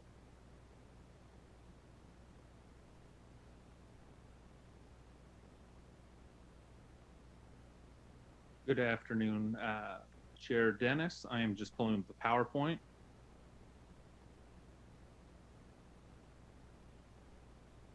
Are you able to see that? Yes, we can see it. Perfect. Thank you again. Good afternoon, Chair Dennis, Vice Chair Dondera Loop, members of the committee. For the record, my name is Brad Keating, proud Director of Government Relations for the Clark County School District. With me today, I have Leonardo Benavides from our team. I also have Jason Gowdy, the district's Chief Financial Officer, available as well for any questions in relation to the budget timeline throughout this presentation. We're glad to be in front of this committee today with Senate Bill 2, which focuses on efficiencies in education. With this bill, we tried to focus on processes that could be eliminated or adjusted to reduce the load our educators face. We are looking at removing unfunded bills, redundant reports, and other tasks that take away from classroom time. I do want to note, as Chair Dennis stated, that on Nellis there are a couple of friendly amendments as well from the Nevada Department of Education. and the Southern Nevada Health District that will slightly change what is presented here, but we will make sure to point that out in those sections throughout this PowerPoint presentation. NDE and the Southern Nevada Health District also have someone on standby to discuss their work in this collaborative process. Both of those friendly amendments relate directly to the Brigance exam, a kindergarten readiness screener with the Department of Education, and the body mass index testing from Southern Nevada Health District. As Chair Dennis noted, and I have seen a number of emails come in, I appreciate the members of this committee sharing some of the emails with me about the civics exam. I do want to point it out, and we will discuss it further as we present. There will be no changes to the civics exam. We believe that's an important test for our students to take, and we will continue moving forward with that. So there will be no changes to the civics examination. As mentioned, this bill seeks to remove unfunded mandates, duplicative reports, and other requirements that take away from the classroom. SB 2 also adjusts the timing for tentative budget and moves it into the current final budget timeline. These changes promote efficiency and reduce redundancy in school district reporting. The legislation is important to CCSD for a number of reasons. In terms of reporting, SB 2 removes a report dealing with student information related to IEPs and 504s, which is already included in the state validation report, removing a redundant report. Again, in working with a number of stakeholders, we wanted to make sure that this report does not affect any of our special education community, and the report is identical, and the two reports are identical, and we will just include it moving forward in the state validation report as opposed to doing it twice. As it relates to the body mass index testing and Brigance, a kindergarten assessment, 2 friendly amendments will be provided by the Health District and Nevada Department of Education. And then SB 2 also removes the requirement to create an amended final budget. As with the shifting timeline, this process is now incorporated into the final budget itself, which will be due at the end of the calendar year.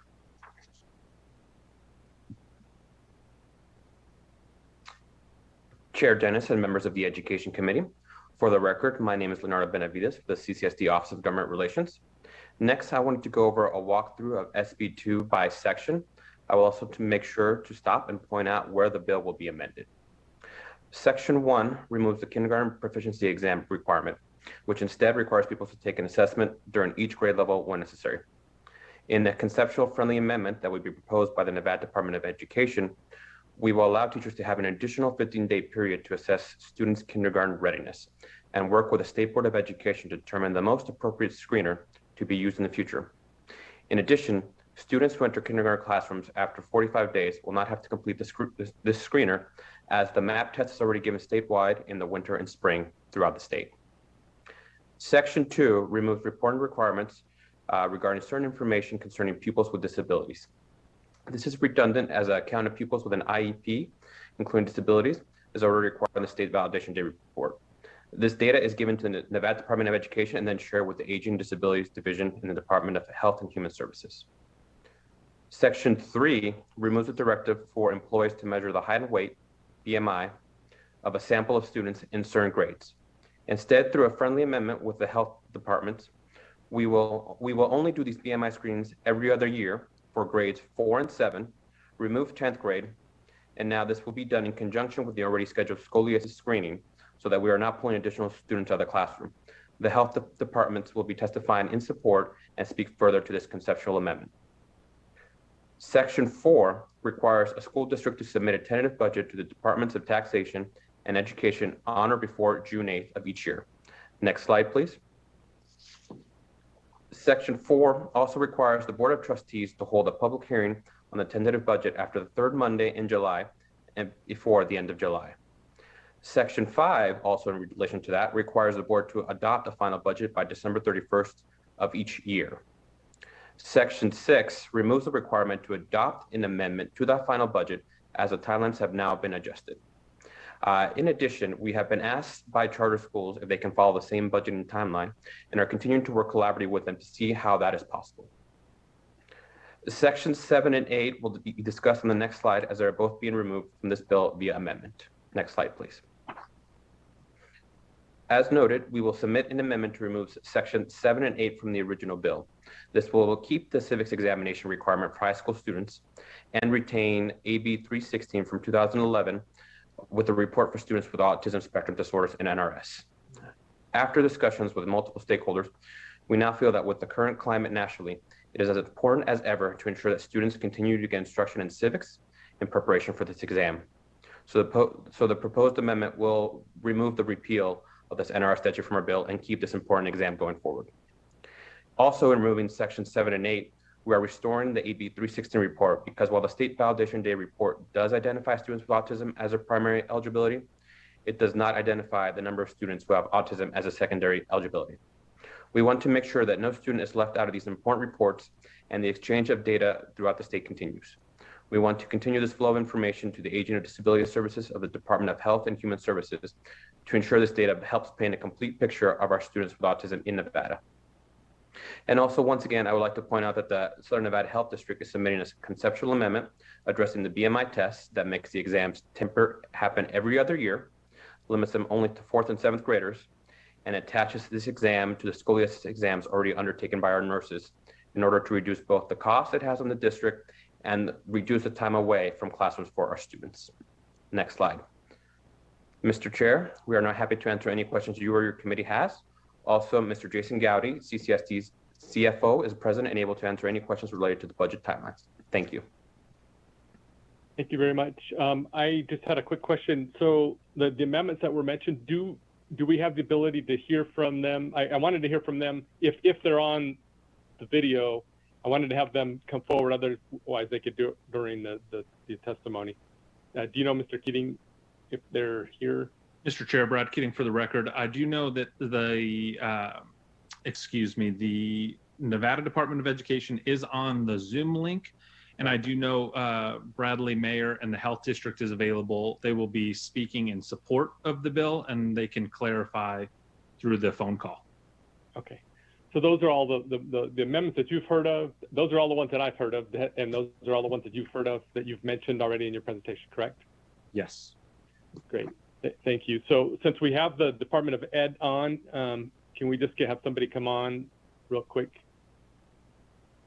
Good afternoon, Chair Dennis and Vice Chair Dondera Loop. This is Sarah Nick for the Nevada Department of Education, here to present the friendly amendment per Dr. Keating's announcement earlier.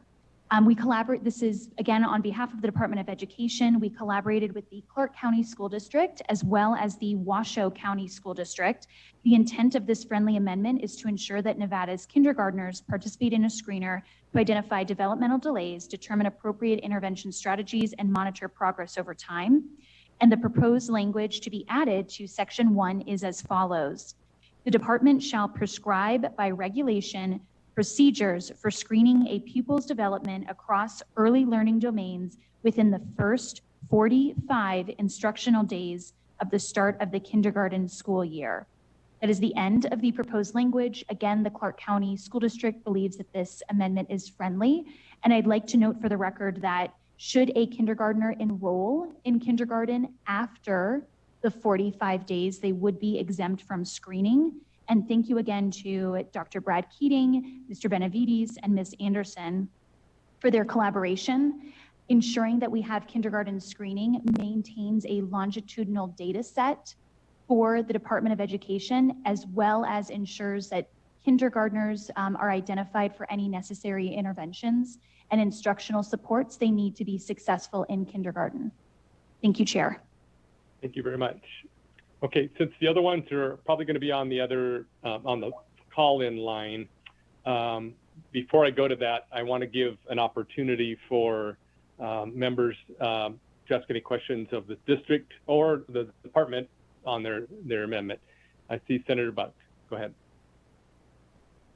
So I was wondering, so you're wanting to get rid of the Bergans exam, which I found as just extra testing, like Senator Lang had pointed out, and then replace this with maybe the MAP, which is currently mandated anyway, or what exam are you looking to put on again? I guess this question's to Department of Ed. Thank you, Senator Buck. This is Sarah Nick, for the record, on behalf of the Department of Education. The amendment it allows the department to prescribe by regulation a screener that is reflective of early learning domains. So this may be the Brigance, but with collaboration with the school districts such as Washoe and with Clark. I want to note that it doesn't guarantee that it would be Brigance, but it must be a unified screener that would be across the state, because that maintains our longitudinal data set. And the amendment that we're proposing means that it needs to include early learning domains. So for example, should the map be reflective of early learning domains, that would be something that the department, through the regulatory process, collaborating with others, that could be a possibility. But again, the amendment requires that it's put forward in regulation. Currently, the amendment does not state any specific screener, just that it must include early learning domains. Great, thank you. And also, my understanding, Ms. Nix, is that it also has a window that you.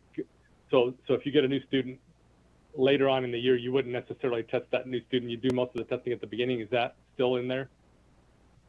Thank you, Chair Dennis. Again, Sarah Nick, for the record, on behalf of the Department of Education. Yes, we collaborated with both school districts. The window would be 45 days. This is important to note because it offers teachers flexibility with that 45-day window. And again, for the record, should a student enroll after the 45 days, they would not participate in the screener. So the screener window is for the first 45 days of instruction, and that is also noted in the amendment. Thank you. And I think that's important because it tends to disrupt when you have to keep doing it all the time. So, okay. Any other questions from members? Senator Dondero-Lupe. Thank you very much. And I'm not sure who, Mr. Keating, or who would like to answer this, but would you just quickly list all of we know that like amendment sort of number 1 would be the kindergarten screening. And then would you list the amendments that are on this bill? I had 3 listed. I wanted to make sure I had them all. Thank you, Vice Chair Dondero-Lupe. Brad Keating, for the record, representing the Clark County School District. So yes, so the first one deals with the civics examination. That is being taken out, and there's a friendly amendment on that bill. The next one would have to do with the Brigance exam that's been discussed. Ms. Nick did a great job in explaining that, looking at the screeners and seeing what we could do. So those are the 2 of them. Then the third one deals with civics, as well as the report on disabilities, making sure, it removes section 7 and 8 from the original bill, which you're looking at today, which removes the abolishment of the civics exam. So we continue the civics exam. And then we had looked to remove a report on autism, but we are keeping that intact in the bill. Because in working with the Department of Education, we realized that the secondary eligibility of students with autism were not being identified, and we want to make sure that those are identified. Okay, the teacher here is going to help you out a little bit. So we have an amendment on Brigance for kindergartners. We have an amendment on the civics exam and disabilities, which removes 7 and 8, and autism. And then we have an amendment from the Southern Nevada Health District, which I realize is not under your purview, but it sort of is because of the BMI exam. So we have 3 amendments. Is that, I'm trying to give you the answer, if that's clear, or is it 4? It is 3. Senator Dondero-Lupe, thank you to you and Jason Gowdy, who phoned a friend and told me I missed the body mass index one. So thank you for clarifying. Okay, thank you very much. A+, maybe A-. I'll take it from you. Thanks. Thank you. We wouldn't have missed the body mass index one because that was my bill, so I knew that was coming back. All right, let's see who else. Senator Hardy.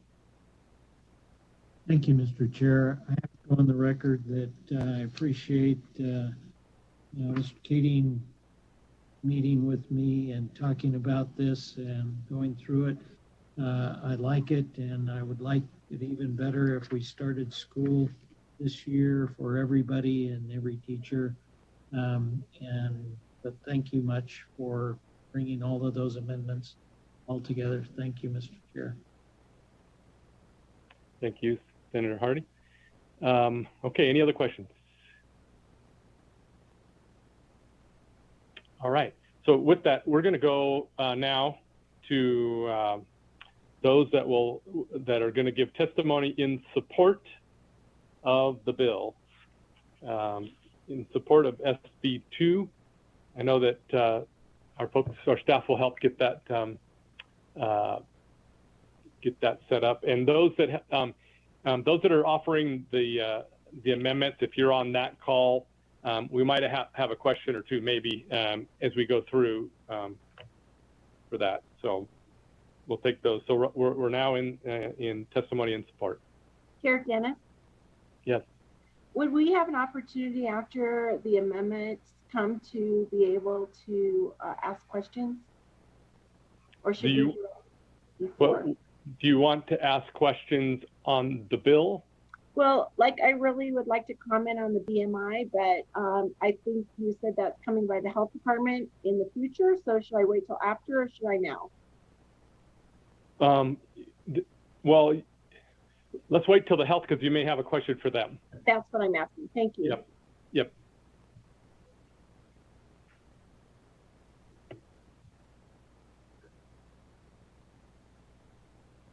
So is staff setting up our testimony and support? Thank you, Chair Dennis. To testify in support on SB 2, please press *9 now to take your place in the queue.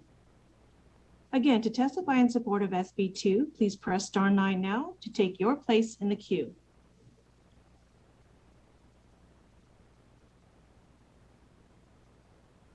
Caller with the last 3 digits, 124. Please slowly state and spell your name for the record. You have 2 minutes and may begin. Paul Moradkan, Moradkhan with the Vegas Chamber. Good afternoon, Chairman Dennis. The Chamber is in support of the bill, specifically regarding to sections 4 and 5 as they pertain to budgeting. We do believe this will allow for better budgeting numbers and projections from the Clark County School District to the state. Thank you, sir. Thank you very much. We'll go to the next one. Caller with the last 3 digits, 700. Please slowly state and spell your name for the record. You have 2 minutes and may begin.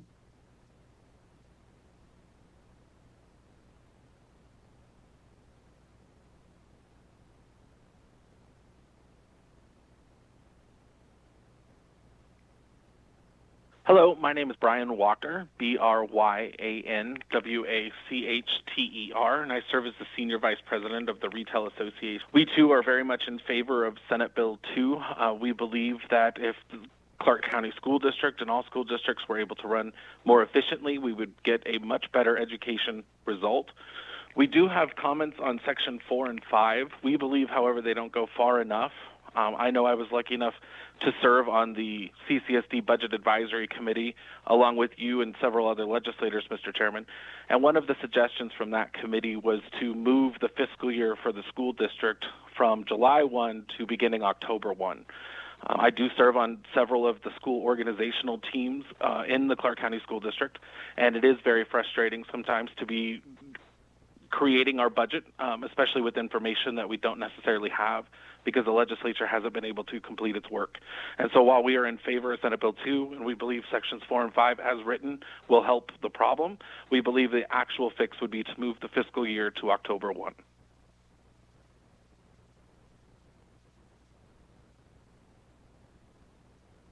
Caller with the last 3 digits, 302. Please slowly state and spell your name for the record. You have 2 minutes and may begin.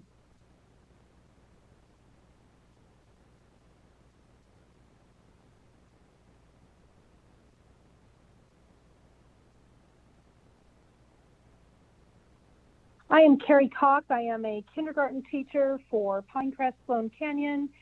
Good afternoon, Chairman Dennis. I wanted to say that I am in support of this bill of SB2. With Brigance, what is interesting about that is it is becoming somewhat outdated in a lot of teachers' opinions because of it does not go far enough.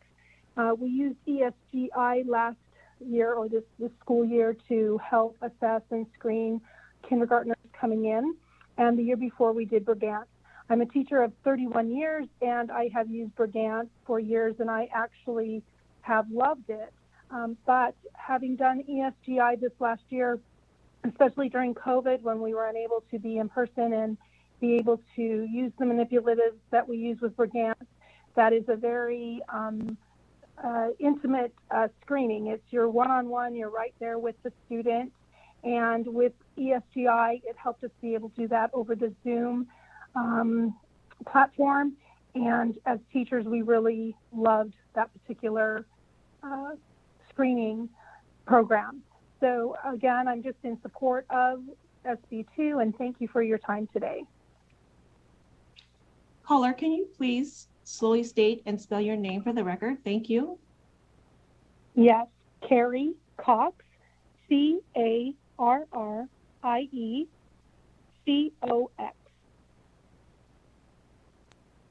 Thank you.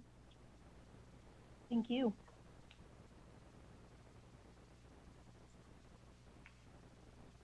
Caller with the last three digits, 692. Please slowly state and spell your name for the record. You have 2 minutes and may begin.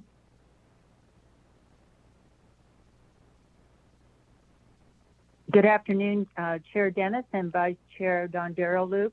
For the record, my name is Mary Przinski, MaryPierczynski, representing the Nevada Association of School Superintendents.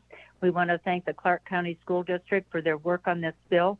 We're in support of the bill, especially our finance officers think that the sections on the budget, sections 4 and 5, although may not be perfect, they're an improvement to what we're doing now. So thank you. Thank you for your time today.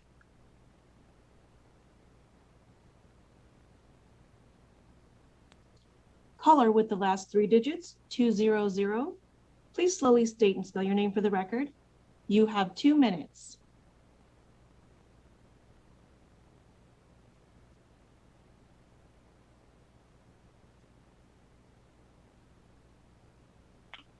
Good afternoon, Chairman Dennis and Vice Chair Dondero Loop, and the members of the committee. For the record, Bradley Mayer, BradleyMayer,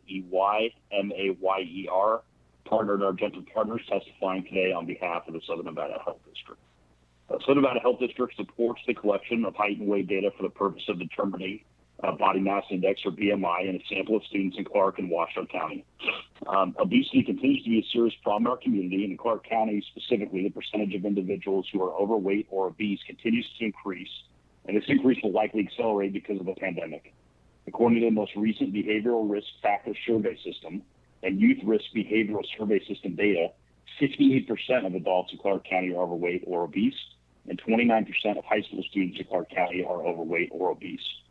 We do support this bill with this is a friendly amendment that was referenced earlier that we'll be proposing based on discussions with our partners at the respective school district. This amendment will really just propose adding language requiring that height and weight data be collected in Clark and Washoe counties every other year from students who are screened for hearing, vision, scoliosis, which we understand is currently happening in the 4th and 7th grades in Clark County specifically. This data is the only major data source for BMI available for children in elementary and middle schools in Nevada. It is important from a public health standpoint to collect this data so we can increase our ability to identify trends and disparities and secure and direct resources to where they are most needed. The importance of this data is particularly relevant considering the COVID-19 pandemic. We anticipate the pandemic to have a negative impact on childhood obesity due in part to increased food insecurity, increased sedentary time, and fewer opportunities for physical activity and organized sports. The health district has used the BMI data collected in the past to support applications for federal funding and has worked closely with the Clark County School District to support the collection of height and weight data in the past. Between 2010 and 2012, over $250,000 in federal funding received by the health district was allocated specifically to develop BMI data collection protocols, train staff responsible for collecting height and weight data, and purchase standardized equipment necessary to collect height and weight data in Clark County. We understand that much of this equipment, training, and supply needed to collect this data are ongoing, but as partners in this effort, if this data is made regularly available in the future and is used for purposes of securing grant funding to address childhood obesity, we will certainly include funding to support some of these ongoing needs whenever the grant allows for it. So in conclusion, we support the bill with the forthcoming proposed amendment for the continuation of collection of height and weight data in a sample of students in Clark and Washoe counties. We will continue to work collaboratively with our partners at CCSD and other stakeholders to support efforts to collect this data and ensure that it is used to leverage our abilities to bring additional resources for childhood obesity prevention efforts into Nevada. And I just want to especially thank our partners at CCSD and Washoe County Health District and Washoe County School District for working with us on this bill so we can continue to collect this data in a way that works for everybody. Thank you. So before you leave, I think we had a question for you from Senator Lang. I thank you, Chair Dennis. So, Bradley, so I have a real problem with this. I have a real problem with this language. I think that collecting this data is the whole wrong way to go. I think our children, particularly those kids that are overweight and those kids that are extremely underweight, it is an opportunity for them to be bullied by their classmates. When I taught school, I taught physical education, and we had a scale in our locker room. Never did we weigh kids. It was always there if kids wanted to come in and weigh themselves. I think that in everything that I've been able, in the conversations I've had, kids have been weighed and heighted without the parents' permission, which I think is crazy. I also think that, collecting data next to a child's name could be a HIPAA violation. And then I just want to ask you, so how many grants, how long has this been going on, and how many grants have been applied for? And have they been applied for every year? And how much, again, have we received based on those grants? Great, thank you, Senator Lang, for your comments and questions. So let me address first the issue of the grants. So just some history on this particular set of data collections. So from the 2015 to 2017 biennium, there was no data collected. So this essentially sunsetted, in 2015, and then this was put back into place in 2017. Sorry, are you hearing me okay? Yes, I can. Thank you.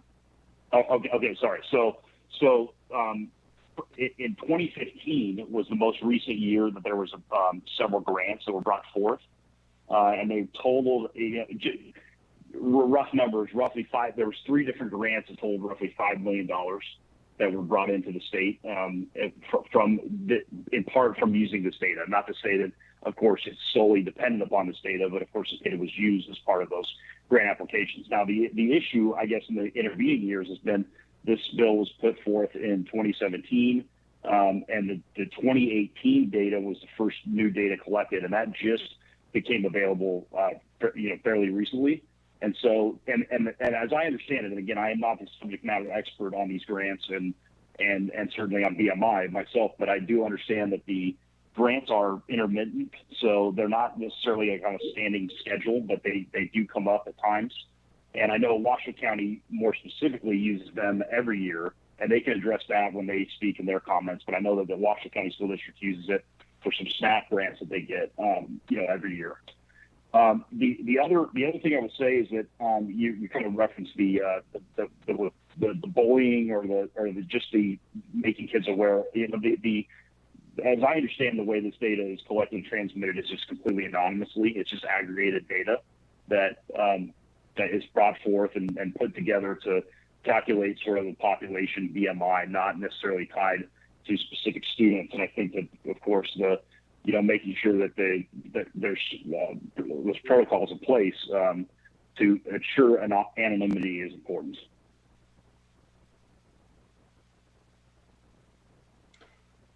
Okay, I just feel that those kinds of things should be between the child and their doctor, or the parent and their doctor, and maybe not done at school. But thank you for your input. Thank you. Thank you, Senator. And I will mention, Senator Lang, this was the bill that I brought forward because we needed the data. We have a huge problem of childhood obesity, especially in the Hispanic community, and we couldn't get data without having to collect it some way. And so by doing it anonymously and aggregated, if there are issues which they have not been brought to my attention as far as the bullying, there shouldn't be, and they shouldn't be doing this in front of like of a classroom. It's supposed to be anonymous in the data, and under this proposal, that's actually going to be easier because they're going to be doing it during testing when they're already doing scoliosis and other tests at the same time. But it's very important for us to have this data in order to be able to work on solutions for that childhood obesity. Chair Dennis, would we, yeah. I appreciate that information a lot, and I'm just wondering if we could get information on the kinds of grants that the school district has received and what they've done with that money? I don't think it's the districts that receive the grants. It's the departments of health that are receiving those grants. But we could, I'm sure we could talk to them and get that information. Okay, thank you. Yep. Senator Buck, I believe you had a question. So I am a little concerned, like Senator Lang, on this. Just if parents are notified, if they say no, because I know that weight is a sensitive issue, especially for children, and if parents are able to sign yes or no, because it is their child, it really should be between their pediatrician and them. And anyway, I was just really concerned about that. And then also why we test different kids, and it just doesn't seem like a great longitudinal study. If you test different random kids in 4th, 7th, and 10th, how is this a consistent data point? And if there was something that potentially you could do in a blind study with pediatricians across the state, or with different groups or community agencies, if there is concerns for, say, Latino populations and that, that we really do target them if that is a concern. But to just do it across, it just seems a concern to me. Thank you. And once again, I would invite you to look at the information from when the bill was passed. It was actually passed twice, 2017 and I believe 2013 was the original one.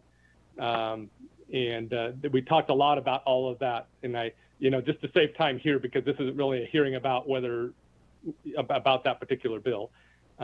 But I invite you to get that information. And then the health districts would be glad to share with you why we do it the way that we do it, and how important it is to get this information so that we can be able to do those studies. So, all right, with that, let's move on to the next person testifying in support.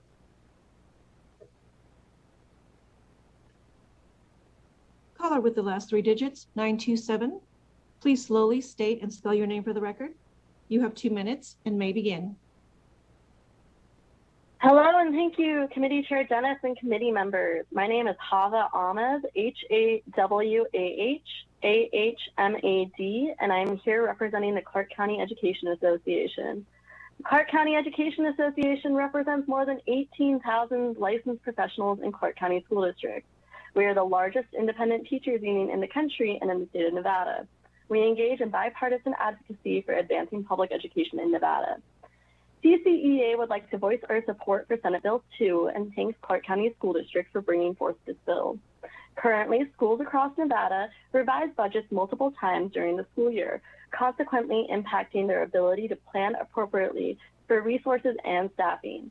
Planning and preparation is key to delivering high-quality education to students across Nevada, and CCEA believes that the proposed timeline adjustment will result in an improved alignment of fiscal and enrollment data to school-based needs. CCEA appreciates the efforts of this committee and all stakeholders for this bill and supports all efforts that allow educators to prioritize learning development. Thank you for your time. Thank you. Caller with the last 3 digits, 570. Please slowly state and spell your name for the record. You have 2 minutes.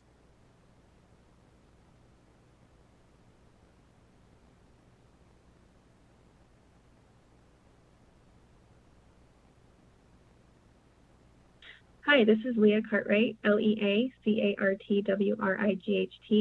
here today on behalf of Ace High School, a small 200-student 9th through 12th grade CTE high school with a focus on an industry-level learning experience in the construction and transportation trades for our students. I just wanted to call and say thank you to Director Keating for reaching out to the charter schools to see if this bill would impact us and how we can ensure that Section 4, subsection 7 can relate to charter schools if it needs to, and I appreciate continuing that conversation. Thank you very much. Thank you. We are currently in bill testimony to testify in support of Bill SB2. Please press star 9 now to take your place in the queue. Caller with the last 3 digits, 678. Please slowly state and spell your name for the record. You have 2 minutes.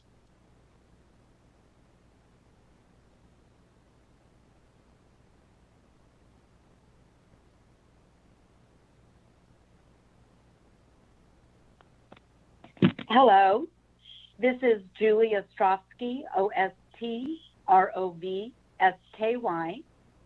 I am representing the Commission on Autism Spectrum Disorders. We have actually changed and are now in support of SB2. So thank you, Chair Dennis and Vice Chair Dondero Loop for the opportunity to speak today. With the proposed amendments of Sections 7 and 8, the Commission is now in support of SB2.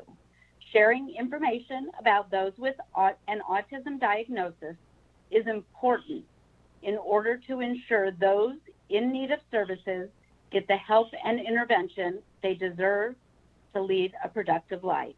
Thank you for this opportunity. Thank you. Caller with the last 3 digits, 799. Please slowly state and spell your name for the record. You have 2 minutes and may begin.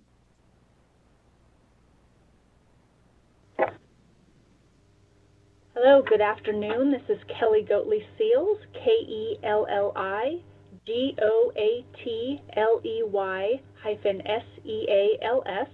I am a health educator at the Washoe County Health District in our chronic disease prevention program, and I have some information related to the height and weight collection.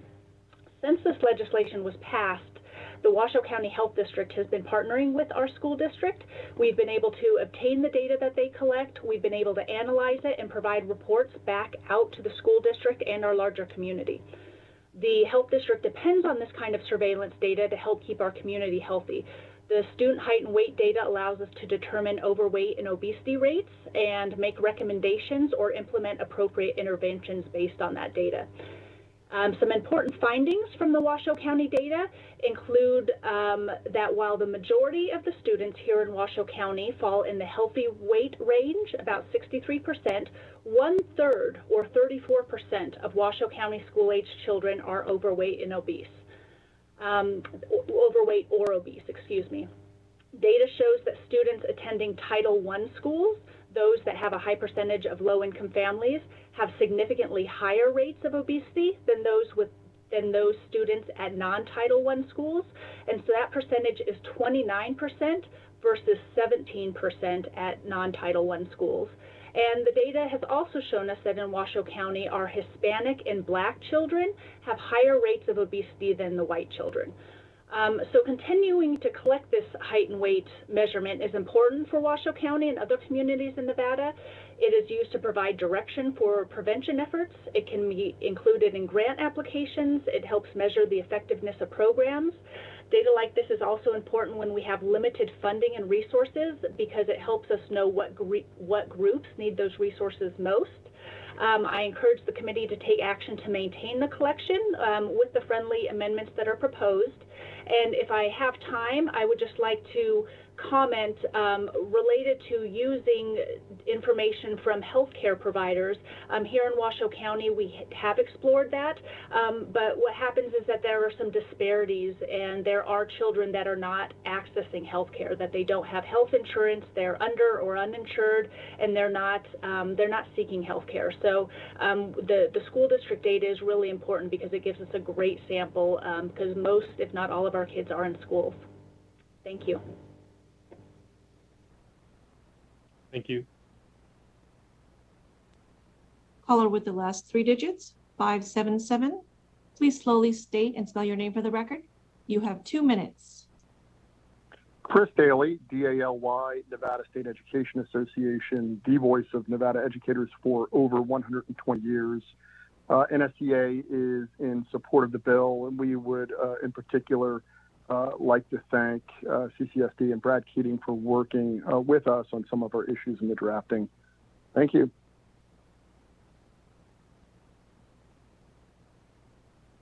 Thank you.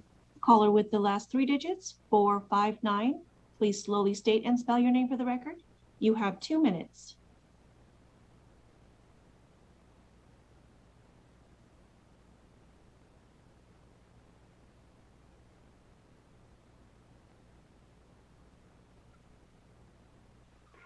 Dr. Kelly Bumgarner, Kellybumgarner. Thank you, Chair Dennis and members of the committee. As Director of Health Policy at the Children's Advocacy Alliance, I support SB 2 with the amendment introduced by CCSD regarding BMI data collection. BMI data from our school districts is essential for advocates. At the Children's Advocacy Alliance, we utilize this data as an indicator to shape policy regarding childcare, school nutrition, and the allocation of health-related resources. Data informs policy, and without sound scholarly information, we work in a vacuum and potentially waste government resources. If we make sweeping changes with the intention of positively impacting childhood obesity rates in our state, how will we know they've helped without proper quantification? The loss of BMI data from CCSD would decrease our efficacy as children's health advocates and could negatively impact our ability to acquire funding that would improve conditions for our school districts and our children. We're grateful for the proposed compromise that would allow for the creation and maintenance of a valuable and robust data set. I'd like to thank CCSD and supporters of SB 2 for working with us to find common ground. Thank you for your time.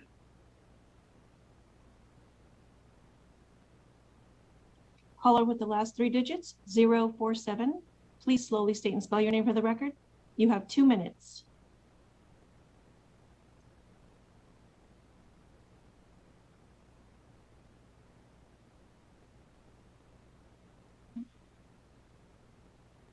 Good afternoon. This is Stephanie Chen, STEPHANIE-CHEN, Health Educator for the Washoe County Health District. I'd like to speak to the height and weight data collection in schools and share how the data has been used.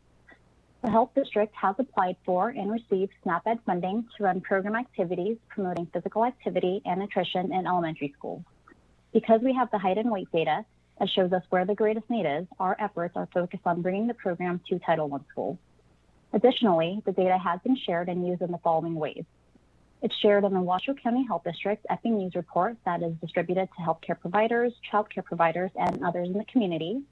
It is included in the Washoe County Chronic Disease Report Card, which we've produced for 2014, 2018, and are currently working on for an updated report. It is included in the Washoe County Community Health Needs Assessment, which is associated with the Health District's accreditation and Renowned Health Systems IRS requirements. Finally, data was used to inform the Washoe County Community Health Improvement Plan, which is also tied to the Health District's accreditation. Of note, nutrition and physical activity is one of the 3 priority areas of the Community Health Improvement Plan, and because of data like this, we're able to help indicate that. I encourage the committee to take action to maintain the collection of this important data with the friendly amendment proposed. Thank you.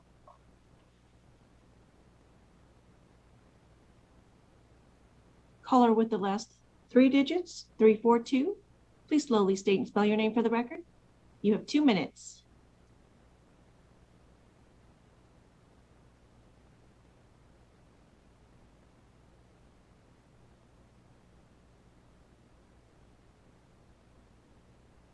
Hi, thank you. This is Bailey Bordelin, last name B as in boy, Ortolin, representing the legal aid providers.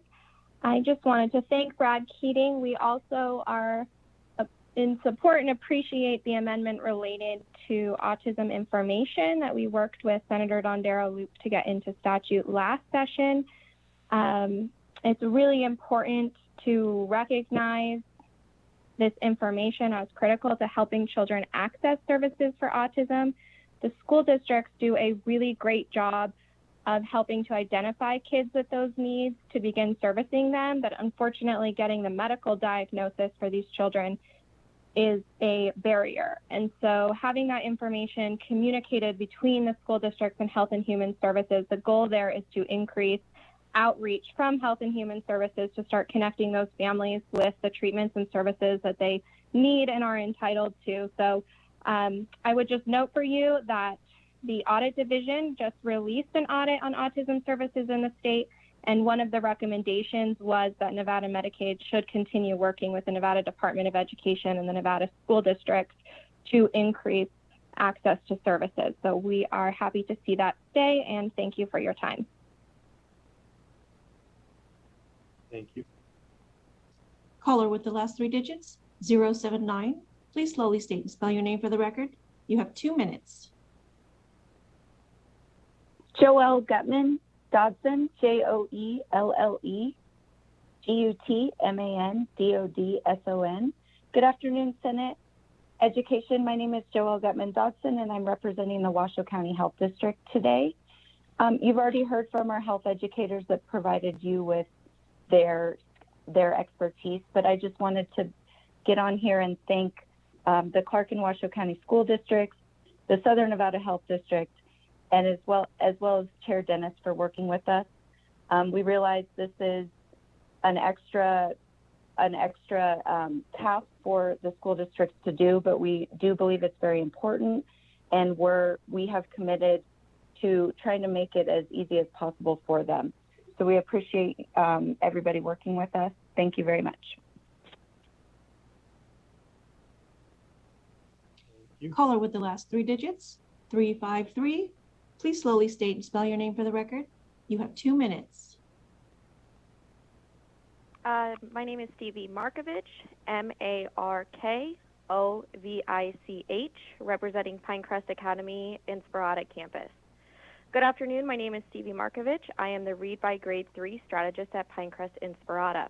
I am speaking on behalf of myself and our kindergarten team who are unable to make it to this meeting. Our kindergarten team feels that the Brigance assessment is not a true evaluation that shows the readiness of our kindergarten students. The test takes approximately 20 to 30 minutes per student to complete and is a one-on-one assessment. This is a large time constraint not only for our teachers but staff as well. Due to the amount of time it takes to perform this assessment, our teachers come in during the summer, which is not part of their contracted time, to make sure that the assessment is completed before the end of the given window and not taking up key instructional time. We feel that the data is not effective or a true reflection of their ability when it comes to planning for instruction, kindergarten placement, and does not determine that they are truly ready for kindergarten. On our campus, we give supplemental assessments that we feel are more relevant to help guide our instruction and placement.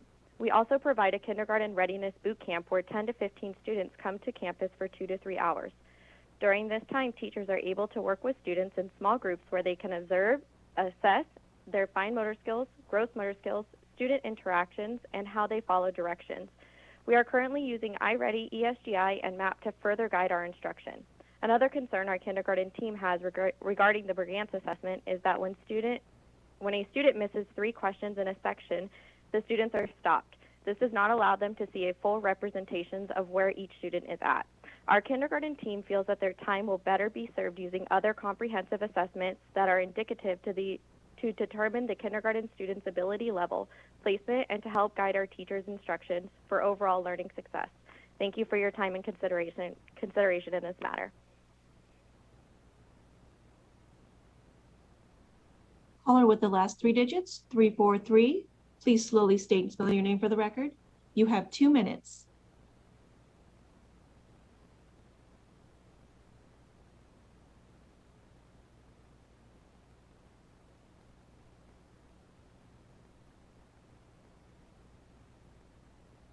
Mr. Chair, Madam Vice Chair, my name is Doug Goodman, D-O-U-G-G-O-O-D-M-A-N. I currently serve as Vice Chair of the Secretary of State's Advisory Committee on Participatory Democracy. I also serve on the board of Alpine Academy, a college preparatory charter school in Sparks, and I am Executive Director of Nevadans for Election Reform. I would like to thank the Clark County School District and Dr. Keating for removing Section 8 of this bill, and so thank you very much. So my opposition has gone away. Thank you. Caller with the last 3 digits, 859.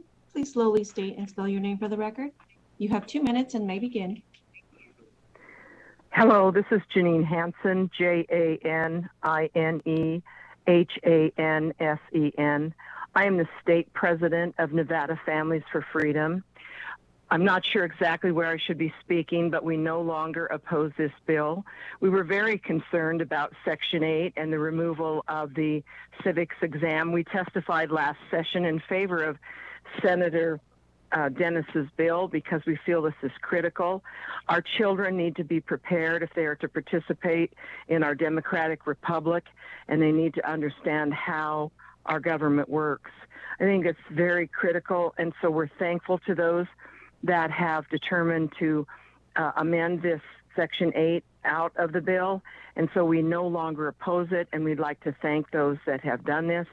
And just say once again how we appreciated Senator Dennis before in bringing forward this very critical information, this bill, so that our children will be held accountable in fact of learning about America.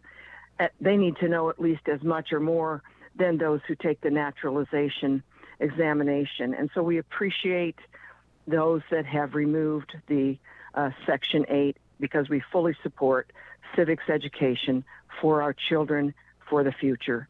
Thank you. Thank you. We are currently taking testimony in support of SB 2. Please press star 9 to take your place in the queue.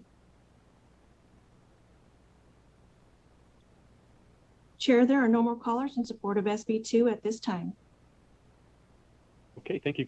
Let's move to those in opposition. To testify in opposition of SB 2, please press star 9 now to take your place in the queue. Again, to testify in opposition of SB 2, please press star 9 now and take your place in the queue. Caller with the last 3 digits, 105. Please slowly state and spell your name for the record. You have 2 minutes.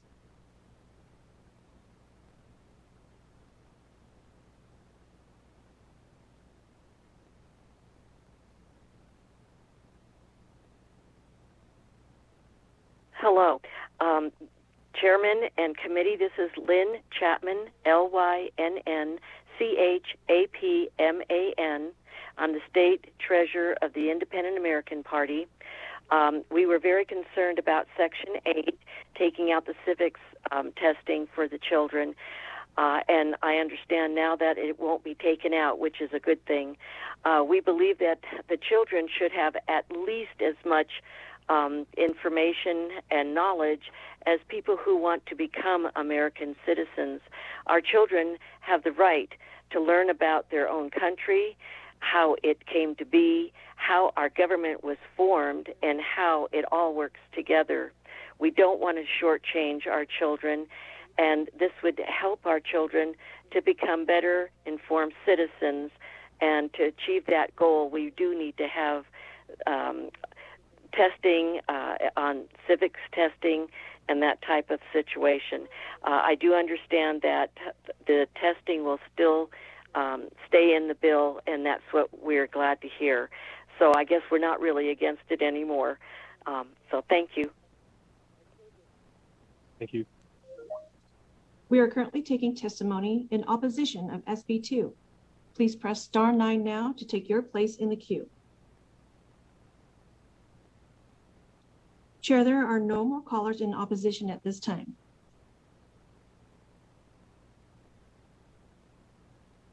Thank you. Can we go to those in neutral? To testify in neutral on SB 2, please press star 9 now to take your place in the queue.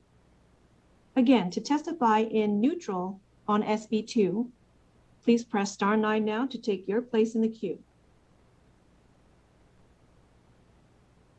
Caller with the last 3 digits, 205.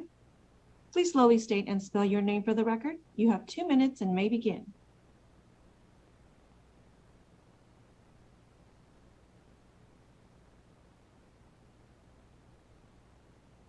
Caller with the last 3 digits, go ahead, please.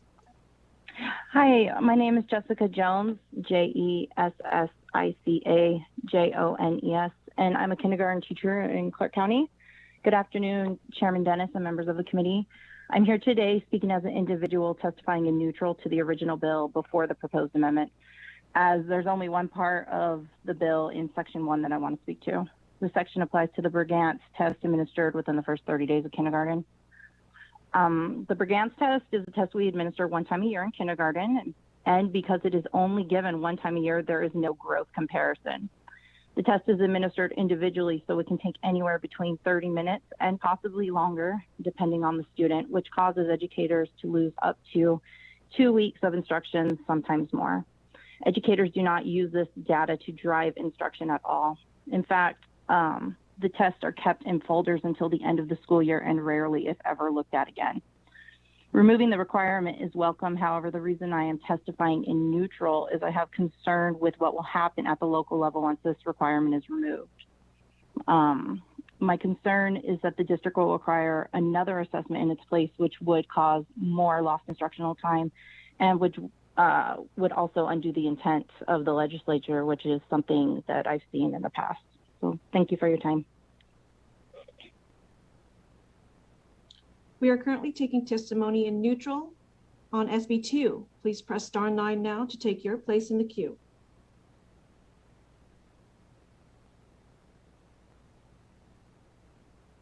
Chair, there are no more callers in neutral at this time. Great, thank you very much. So hopefully there wasn't any technical issues. If there were, please feel free to also send in your comments. We will go ahead and first of all, any closing remarks from the department or from the school district? I guess it would be from Dr. Keating. Mr. Chair, Brad Keating for the record. No closing comments. Just want to thank you and the committee for hearing this bill and all the constituents who called in to participate in this democratic process. So thank you all. Great. We look forward to seeing all the amendments in one place. So thank you. All right. So we will go ahead and close the hearing on SB 2, and we will go to our next item of business, which is public comment. If you would, staff would open up the public comment. We are currently taking public comment for Senate Education. Caller with the last 3 digits, 577. Please slowly state and spell your name for the record. You have 2 minutes and may begin. Hi, this is Chris Daly, D-A-L-Y, from the Nevada State Education Association, testifying again, this time just in reference to the presentation earlier on class size. Just a couple of observations. Like Chair Dennis said, we too were encouraged about the improvement in student reading in the 4th grade NAEP reading exam.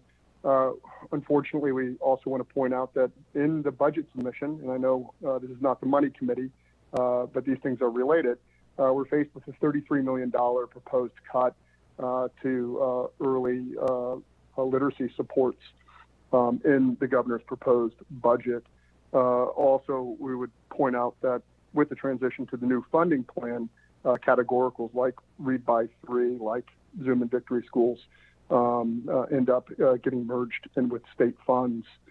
In addition, the numbers on the number of Nevada students, about 375,000 in class sizes that are larger than recommended, 87% of Nevada students. Those are big numbers. Unfortunately, again, we're looking at a $156 million proposed cut to the class size reduction in the next biennium. That's why NSEA is red for ed. That's why we will be in front of the legislature on Monday at noon in masks, in red, calling for adequate and optimal funding of public education in Nevada. We invite you to join us. Thank you. Thank you. We are currently taking public comment for Senate Education. Please press star 9 now to take your place in the queue. Caller with the last 3 digits, 837. Please slowly state and spell your name for the record. You have 2 minutes.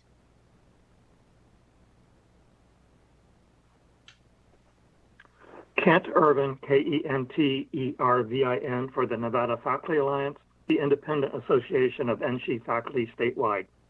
We work to empower faculty to be wholly engaged in our mission to help students succeed. Good afternoon, Chair Dennis and committee members. Thanks to Chancellor Rose for her nice presentation on NSHE's strategic goals. We appreciate how Chancellor Rose is changing the conversation at NSHE. Our academic and administrative faculty members statewide are working hard every day through the pandemic to maintain a positive learning environment for our students, whether in person or remotely. We hope that a more rapid rollout of the vaccines will let us all get back to normal classroom and laboratory settings, not to mention the legislature soon. Higher education is a common good, not only for workforce and economic development, but a common good also for the upward social mobility and for promoting positive civic engagement. A diverse faculty and staff promotes equity and inclusion and success for students of all backgrounds, and therefore we applaud NSHE and Chancellor Rose for the task force on hiring and retention for equity and diversity, which was listed in her presentation. Hiring diverse faculty members is easier than retention, which is a difficult multidimensional issue. Retention requires a welcoming environment that fosters excellence for every faculty member and student. In campus climate surveys, too many students and faculty report that they do not feel completely comfortable on campus. Retention of faculty members also depends on positive feedback and rewards. A roadblock is the absence of salary advancement based on performance over the past decade at NSHE. Higher education faculty are the only large group of public workers in Nevada with no merit pay system.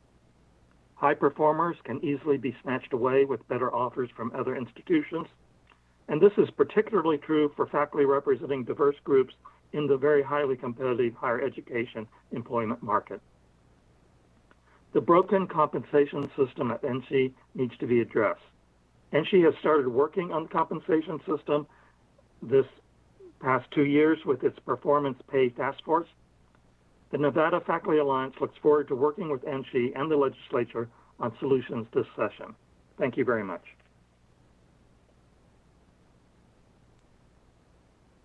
Chair, the public line is open and working. There are no more callers at this time.